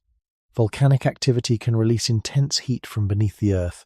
In forests and savannas, wildfires periodically sweep across the landscape, leaving behind charred ground and altered vegetation. Many animals encounter these events during their lives. Some species flee from the advancing flames. Others return to recently burned areas where new plant growth appears after the fire passes. Despite these encounters, animals do not gather burning branches, maintain steady flames, or deliberately place food near heat so that it changes before eating. The difference lies not in the existence of fire itself, but in how it is understood and controlled. Fire is a powerful process rather than a stable object. It consumes fuel, spreads unpredictably, and disappears when its energy is exhausted. For most animals, such a process offers little opportunity for repeated interaction. The safest response is simply to avoid the flames and return once the fire has moved on. Without the ability to maintain fire in one place, there is no reliable way to use its heat to transform food. Humans, however, gradually developed the ability to manage fire in ways that altered this relationship. Rather than encountering fire only as a destructive force in the landscape, early humans learned to preserve embers and carry them from one location to another. A small, glowing fragment of charcoal could be sheltered from wind and fed with dry plant material until flames returned. In this way, the life of a fire could be extended far beyond the moment when it first appeared. Maintaining a flame required attention and knowledge. The fire had to be protected from rain, provided with fuel, and kept within a space where it would not spread uncontrollably. These practices transformed fire from a brief natural event into a stable presence within human living spaces. Once fire could be maintained in this way, its heat became available for repeated use. The warmth of embers could be approached safely when managed within a hearth. Materials placed near that warmth could gradually change under controlled conditions rather than under the unpredictable intensity of a wildfire. This ability to keep fire alive created the possibility of cooking as a consistent activity rather than a rare accident. Animals that encounter fire in nature do not typically maintain these controlled conditions. Without the habit of preserving embers or feeding flames with new fuel, the opportunity to place food near steady heat rarely appears. A wildfire passes quickly, and the landscape it leaves behind cools long before any animal could repeatedly experiment with how heat changes the materials they eat.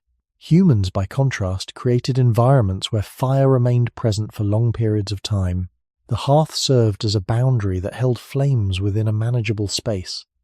Within that boundary, the heat could be approached closely enough to influence food without destroying it. This relationship between control and observation allowed early humans to notice how warmth altered the texture and structure of materials placed near the fire. Through repeated experience, the connection between heat and food became familiar rather than accidental. The ability to maintain fire did not appear instantly. It likely developed gradually as human groups learned which materials burn well, how to protect embers from wind, and how to keep flames from spreading beyond the hearth. Each small improvement increased the stability of fire within human environments. As that stability grew, the opportunity to use heat for preparing food also became more reliable.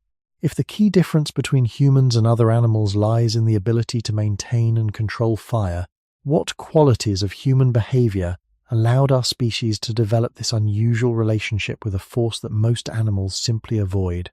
The ability to maintain fire is closely connected to a set of behaviors that distinguish humans from other animals. Fire cannot be used in a single moment and then forgotten. It must be watched, fed, and protected if it is to continue burning. A flame left unattended will eventually fade as its fuel is exhausted. Wind or rain may extinguish it, and uncontrolled flames may spread beyond the place where they are useful. For fire to remain part of daily life, those who rely on it must repeatedly return to the task of caring for it. This pattern of attention requires patience and a sense of continuity across time. A branch placed on the embers now does not produce its full effect immediately. The wood slowly catches, the flame strengthens, and warmth spreads outward. The benefit appears gradually. In order to maintain a fire through the night or across several days, people must anticipate that future need and act before the flame disappears. Such anticipation reflects a form of behavior that is relatively uncommon in most other animals. Many species respond quickly to immediate opportunities in their environment. When food appears, they eat. When danger approaches, they flee. Actions are often closely tied to present conditions. Maintaining fire, however, requires attention to something that is still unfolding. The flame must be preserved even during moments when its usefulness is not yet visible. The warmth it provides later depends on the care it receives now. Alongside patience, the use of fire also requires repeated observation. People must notice how different materials behave when placed near heat. Dry branches ignite easily, while damp wood may resist burning. Certain plants catch fire quickly, producing bright flames, while others smolder slowly and maintain embers for longer periods. These observations accumulate over time as individuals watch the fire respond to different kinds of fuel. Through this gradual learning process, people become more capable of controlling the flame and adjusting it to their needs. Another important element is the transmission of knowledge between members of the group. If one person learns how to protect embers from wind, or how to restart a fading fire, that knowledge can be shared with others nearby. Over many generations, such information may pass from older individuals to younger ones who observe the same practices around the hearth. In this way, fire becomes part of a tradition rather than a discovery that must be repeated from the beginning each time. The hearth itself reflects this accumulated knowledge. Stones arranged around the fire help contain the flames and prevent them from spreading across the ground. Fuel is placed carefully so that the heat remains steady, rather than erupting into uncontrolled burning. Food can then be positioned near the warmth where it changes gradually instead of being consumed by the flames. These practices transform fire from a dangerous force in the environment into a tool that can be used repeatedly within the living space of the group. Once fire is maintained in this stable way, its heat becomes a predictable part of daily life. People know where the warmth will be found and when it will be available. Food gathered from the landscape can be brought back to the same place and prepared near the same source of heat. The repeated presence of fire allows the transformation of food to become a habit rather than a rare event. This combination of patience, observation, and shared knowledge helps explain why humans developed such an unusual relationship with fire. The flame becomes something that is not merely encountered but carefully sustained across time. As this relationship deepens, the use of fire extends into many aspects of life, including the preparation of food that defines cooking. If the human ability to maintain fire depends on patience, observation, and shared learning, how might these qualities have supported the long tradition of cooking that continues to shape human life today? As the relationship between humans and fire grew stronger, the presence of a controlled flame gradually became part of the background of daily life. What may have begun as occasional encounters with natural fires slowly developed into a habit of keeping embers alive within the places where people lived and gathered. Over time, the fire was no longer only a reaction to the environment, but a stable element within it. The hearth created a point in the landscape where heat, light, and human activity met repeatedly. This stability allowed new patterns of behavior to form around the fire. Once people learned that flames could be maintained and guided, the possibilities for using heat expanded. Fire warmed the air during cold nights and illuminated the darkness that followed sunset. It could also alter materials placed within its reach. Plant fibers softened, animal tissues loosened, objects made of wood or other natural materials responded to the steady warmth of embers.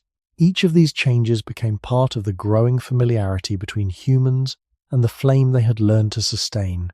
Among these uses, the transformation of food gradually became one of the most consistent. Cooking did not require a sudden invention or a dramatic moment of discovery. Instead, it could emerge through repeated observation. When food was placed near heat and later eaten, the differences in texture and effort became noticeable. Roots that were difficult to chew when raw became softer after resting near the embers. Meat exposed to warmth separated more easily under the teeth. These experiences, repeated over many evenings beside the fire, could slowly shape expectations about how food should be prepared. The fire itself provided the conditions that made such observations possible. Unlike a wildfire that moves quickly across the land, a hearth allowed heat to remain in one place.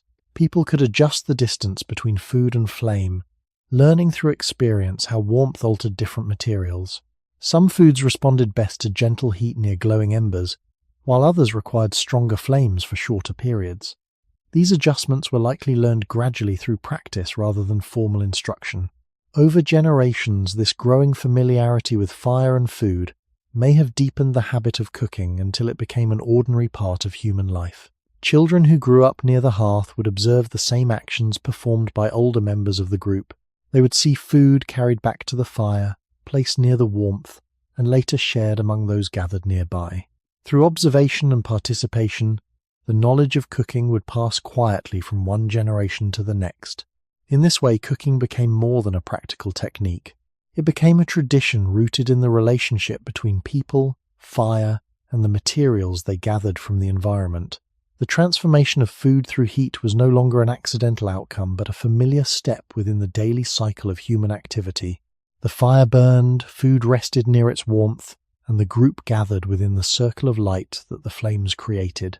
Other animals that encounter fire in the natural world do not typically develop this kind of sustained relationship with it. Without the habits of maintaining flames, observing their effects, and passing knowledge across generations, the opportunity to transform food through controlled heat remains rare. Humans, however, built a long tradition around these behaviors. The hearth became a place where fire was not feared or avoided, but carefully managed and integrated into daily life.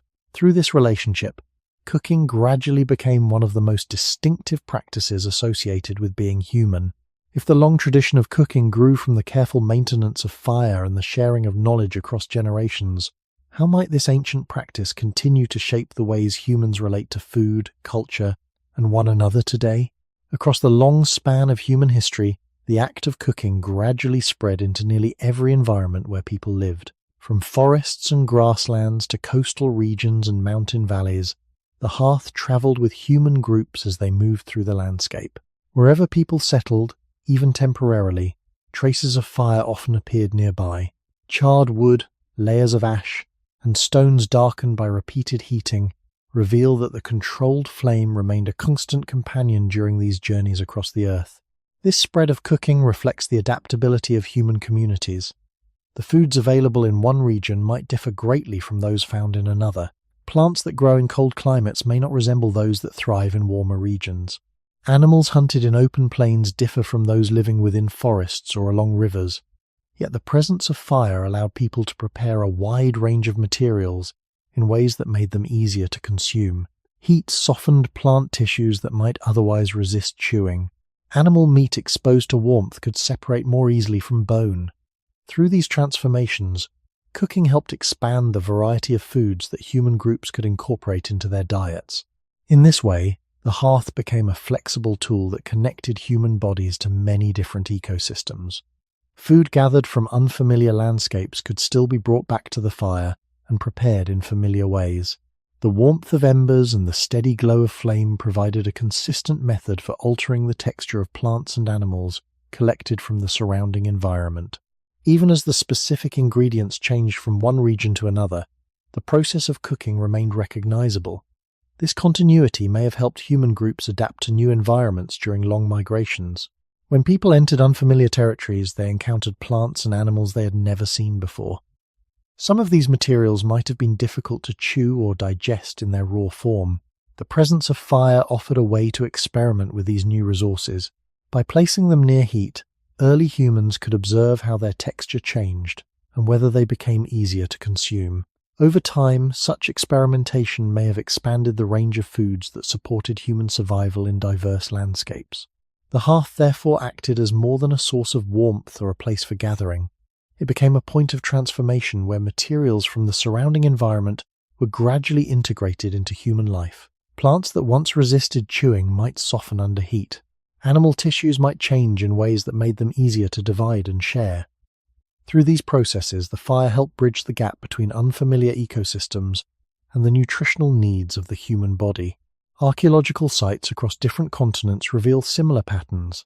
Even though the environments differ greatly, many sites contain traces of repeated fire use and materials altered by heat. These patterns suggest that the relationship between humans, fire, and food remained consistent as populations moved across the world. The specific foods may have changed, but the act of preparing them with fire continued to appear wherever people established living spaces. Over many thousands of years, this pattern allowed cooking to become one of the most widely shared human behaviors. Communities separated by vast distances developed their own traditions of preparing food, yet many of those traditions still centered on the use of controlled heat. The hearth, in its many forms, remained a place where food gathered from the surrounding world was transformed before being eaten.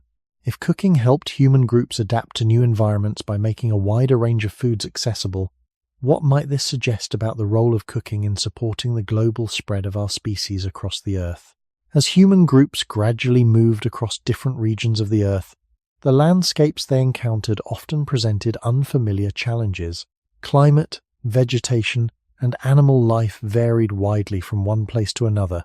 Some environments offered abundant plant foods during certain seasons but became scarce during others. In colder regions, plant resources might be limited for long periods of the year, leaving animal foods as a more reliable source of nourishment. In coastal areas, the shoreline introduced new possibilities such as fish and shellfish. Each environment required people to learn how to interact with the resources available to them. Cooking provided a consistent way to respond to these differences. The heat of a controlled fire could alter many types of food, allowing materials gathered in one environment to be prepared in ways similar to those used elsewhere. A root dug from the soil, a piece of meat from a hunted animal, or a shellfish collected along the coast could all be placed near the same source of warmth. Though the ingredients differed, the basic process of transformation remained recognizable. Heat softened tissues, changed textures, and made the materials easier to chew and swallow. This flexibility allowed human groups to experiment with foods that might otherwise have been difficult to use. A plant that seemed too tough when eaten raw might become manageable after exposure to warmth. Animal tissues that resisted chewing could soften when placed near embers. Even certain foods that contain natural compounds, making them unpleasant in their raw state, could sometimes change under heat in ways that reduced their bitterness or hardness. Through careful observation and repeated experience, people could gradually learn which materials responded well to cooking and which did not. Such learning likely occurred slowly as individuals tested different foods in the presence of fire. The hearth offered a stable place where these experiments could occur safely. Rather than encountering new foods only in the uncertain conditions of the open landscape, people could bring unfamiliar materials back to the fire, where they could watch how heat affected them. If the result proved easier to chew or digest, the food might become part of the group's regular diet. Over time, these discoveries could expand the range of foods that supported human life in each environment. Cooking also allowed people to process foods that required extended preparation. Some plant materials may have needed time near gentle heat before they softened enough to eat comfortably. The steady warmth of a maintained fire made such preparation possible. The group could remain near the hearth while the transformation occurred, allowing food to change gradually without constant attention. In this way, the hearth became a place where knowledge about food accumulated. Individuals observed the effects of heat, shared what they learned, and passed those practices to others. Across generations, this knowledge allowed communities to adapt to new landscapes with increasing confidence. The ability to prepare many different foods with fire helped reduce the risk associated with entering unfamiliar territory. Even when the environment offered materials that had not previously been part of the human diet, the presence of a hearth allowed those materials to be explored and understood. Through these quiet processes of experimentation and shared learning, cooking may have supported the gradual expansion of human populations across the Earth. As groups moved into new regions, the fire traveled with them, providing a familiar method for transforming the resources found there. If cooking helped early humans experiment with unfamiliar foods and adapt to new landscapes, how might this long partnership between fire and food have influenced the extraordinary range of environments that humans now inhabit? As human groups continued to move across the planet, the presence of fire and the habit of cooking helped create a bridge between unfamiliar environments and the needs of the human body. Landscapes differed widely in climate and resources. Some regions offered dense forests filled with plant life, while others were open grasslands where large animals moved across vast distances. Coastal areas introduced foods drawn from the sea, while colder northern territories required survival during long seasons when plant growth slowed. Despite these differences, the hearth remained a familiar point where materials from the surrounding environment could be transformed before they were eaten. This consistency may have played an important role in allowing humans to live in places that might otherwise have been difficult to inhabit. Raw food alone sometimes limits which materials can be used as nourishment. Tough plant tissues, fibrous roots, or dense animal muscles may require long periods of chewing or digestion before their energy becomes available to the body. When Mayrin softens these structures, some of those barriers are reduced. The transformation does not create new resources in the environment, but it can expand the range of foods that can be processed effectively by the human body. This expansion becomes especially important when people enter landscapes where familiar foods are scarce. In such situations, the ability to prepare different materials using fire provides a form of flexibility. Plants that appear difficult to eat in their raw state may become manageable when placed near heat. Animal tissues that resist chewing can change in texture after exposure to warmth. Through careful observation, early human groups may have discovered that some foods responded well to cooking while others remained unsuitable. These discoveries would gradually shape local traditions about which materials were gathered and how they were prepared. Over many generations, these practices allowed communities to develop diets suited to the environments in which they lived. In colder climates, cooking could make animal foods easier to consume and share. In regions rich with plant resources, heat might soften roots, seeds, or other plant tissues gathered from the soil or forest floor. Along coastal areas, fish and shellfish placed near embers could change in texture before being eaten. Though the specific ingredients differed across continents, the underlying process remained similar. The hearth provided warmth, light, and controlled heat that could alter food gathered from the surrounding landscape. Archaeological evidence from different parts of the world often reveals this recurring pattern. Sites separated by thousands of kilometers still show traces of repeated fire use and materials altered by heat. Ash layers, burned bones, and charred plant remains appear in many places where human groups once lived. These traces suggest that cooking remained closely linked to the spread of human populations across the earth. The ability to transform food through heat did not eliminate the challenges of living in unfamiliar environments. People still needed knowledge of local plants, animals, and seasonal changes. Yet the presence of fire created a stable tool that could be applied in many different situations. It allowed early humans to approach new resources with curiosity and patience, testing how warmth might alter the materials they found. In this way, cooking became part of the quiet partnership between humans and the landscapes they entered. The fire connected distant ecosystems to the needs of the human body by transforming the materials gathered from those places. Over thousands of years, this partnership helped support the remarkable expansion of human populations across diverse climates and terrains. If cooking helped humans adapt to environments across the planet, what deeper meaning might this ancient practice still hold in the everyday meals that people prepare and share today? In the present day, cooking is so familiar that it rarely attracts attention. Meals are prepared in kitchens using tools designed specifically to control heat. Stoves, ovens, and other devices allow people to adjust temperature with precision, transforming ingredients drawn from farms, forests, rivers, and oceans. The act of cooking appears as a simple step within the routine of daily life. Yet behind this ordinary habit lies a relationship between humans and fire that stretches across immense spans of time. Long before modern tools existed, early humans learned to keep flames alive within small hearths on the ground.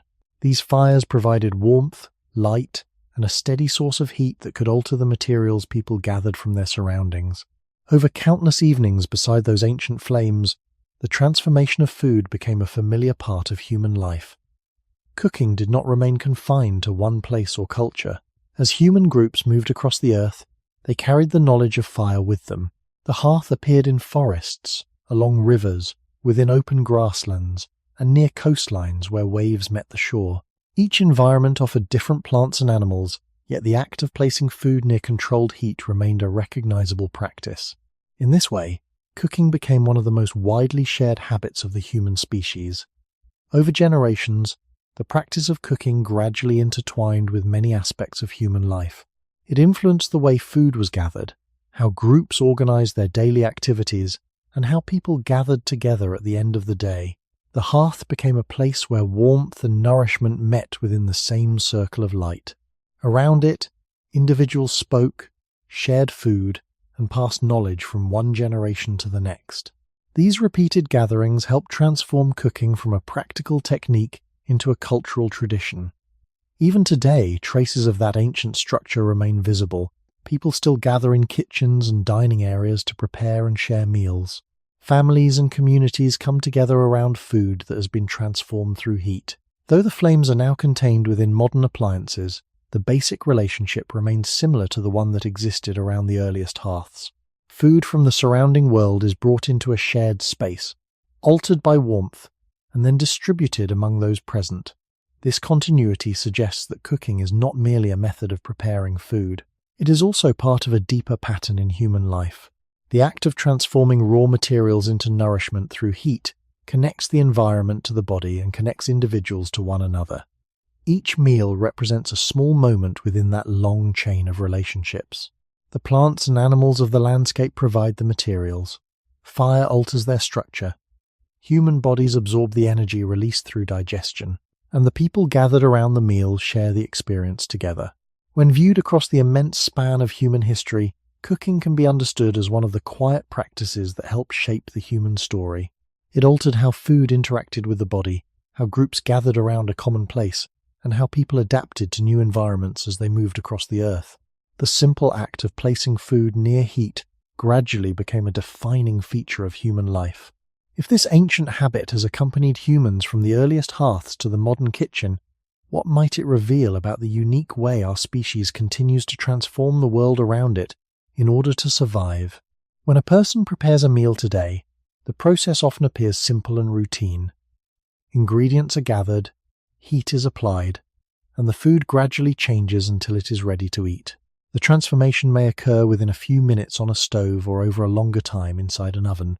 Yet beneath this familiar sequence lies a process that connects the present moment to a long history of interaction between humans, fire, and the natural world. Every cooked meal represents the continuation of a relationship that began when early humans first learned to keep flames alive and place food near their warmth. The foods used today may differ greatly from those available in ancient environments. Modern agriculture provides grains, vegetables, and animals raised in carefully managed systems. Trade allows ingredients from distant regions to appear in kitchens around the world. Despite these changes, the underlying principle of cooking remains the same. Heat alters the structure of food, making it easier to chew, digest, and share within a social setting. This process still echoes the quiet transformations that occurred beside the earliest hearths. Cooking also continues to shape the way people gather together. In many households and communities, meals mark moments when individuals pause from their daily tasks and share time with others. Food prepared through heat becomes the center of these gatherings. Plates are passed across the table, conversations unfold, and the meal becomes a shared experience rather than an isolated act of eating. These patterns reflect the same social rhythms that may have developed long ago around the glow of a fire. The connection between cooking and human cooperation remains visible even beyond the household. In many cultures, the preparation of food involves multiple people working together. One person may prepare ingredients, another may tend the heat, and others may divide and serve the finished meal. These cooperative actions resemble the shared attention that early humans may have given to maintaining fire and preparing food near the hearth.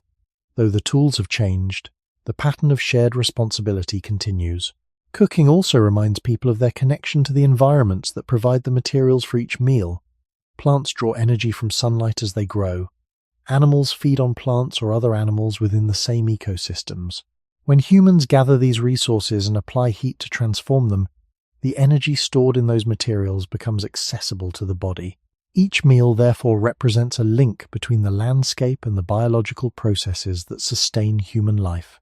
In this way, cooking serves as a quiet reminder of the relationship between humans and the natural world. Fire stands between these two realms. It transforms the raw materials of the environment into forms that the body can more easily use. The flame does not create the energy contained within food, but it helps release that energy in ways that support the complex systems of the human body. This relationship has remained stable across thousands of years, even as human societies have grown larger and more technologically advanced. Modern kitchens may contain devices that produce heat through electricity or gas rather than open flames, yet the essential act remains recognizable. Food is placed near controlled heat, and its structure changes before it is eaten. The transformation that once occurred beside ancient embers now takes place within carefully designed tools, but the underlying process continues to link human life with the natural materials from which nourishment is drawn. If cooking continues to connect people, environments, and the energy contained within food, what might this long tradition reveal about the deeper relationship between human survival and the ability to transform the world through knowledge and cooperation? Across the long arc of human history, the act of cooking has remained quietly present beside many of the changes that shaped our species. Tools evolved, environments shifted, and societies grew more complex. Yet the simple practice of placing food near controlled heat continued to accompany human life. From the earliest hearths built with stones on open ground to the carefully designed kitchens of the present day, the transformation of food through warmth has remained one of the most stable habits shared across cultures. This continuity suggests that cooking is more than a technique. It is part of the deeper relationship between humans and the environment that supports them. Every cooked meal begins with materials drawn from the natural world. Plants grow through sunlight, soil, and water. Animals move through ecosystems sustained by those same plants or by other animals. When humans gather these resources and apply heat, the materials change in ways that allow the body to use their stored energy. Fire becomes the bridge between the living landscape and the biological systems that sustain human life. Through this transformation, cooking links the outside world with the interior processes of digestion, growth, and thought. At the same time, cooking connects individuals with one another. Meals prepared through heat are rarely eaten in complete isolation. People gather around tables, kitchens, fires, or shared spaces where food is divided and enjoyed together. The act of cooking invites cooperation, patience, and attention. Someone gathers the ingredients, someone tends the heat, and others wait until the food is ready. These small acts mirror patterns that may have formed long ago around ancient hearths where groups watched the flame and waited as food slowly softened beside the embers. In this sense, cooking reflects a combination of qualities that are deeply characteristic of human life. It requires observation of how materials change under heat. It requires patience as the transformation unfolds over time. It often involves cooperation among individuals who share both the effort and the reward of the meal. These qualities appear again and again across the long story of the human species. The practice of cooking, therefore, stands as a quiet example of how knowledge, shared across generations, can shape the way a species interacts with the world around it. The question of why humans are the only animals that cook food may not have a single answer that stands alone. Instead, it emerges from many small changes that unfolded across deep time. The ability to maintain fire, the patience to observe its effects, the willingness to share knowledge, and the habit of gathering around a common place, all contributed to a relationship with heat that no other species developed in the same way. Through these gradual steps, cooking became woven into the fabric of human existence. Even now, when flames are often hidden inside modern devices rather than visible in open hearths, the process remains familiar. Food is placed near controlled heat, its structure changes, and the meal is shared. This ordinary act quietly echoes countless evenings when early humans gathered around fire and watched the same transformation unfold. Perhaps the deeper meaning of cooking lies not only in the food it produces, but in the pattern it reveals. Humans are a species that observes the world, learns from it, and gradually transforms it in ways that support survival. Fire, once a force encountered in the wild landscape, became part of that transformation, and through it, food itself became something that humans reshape before it becomes nourishment. If cooking represents this long partnership between knowledge, cooperation, and the natural world, the question remains gently open. What other quiet transformations might still be shaping the future of the human story today?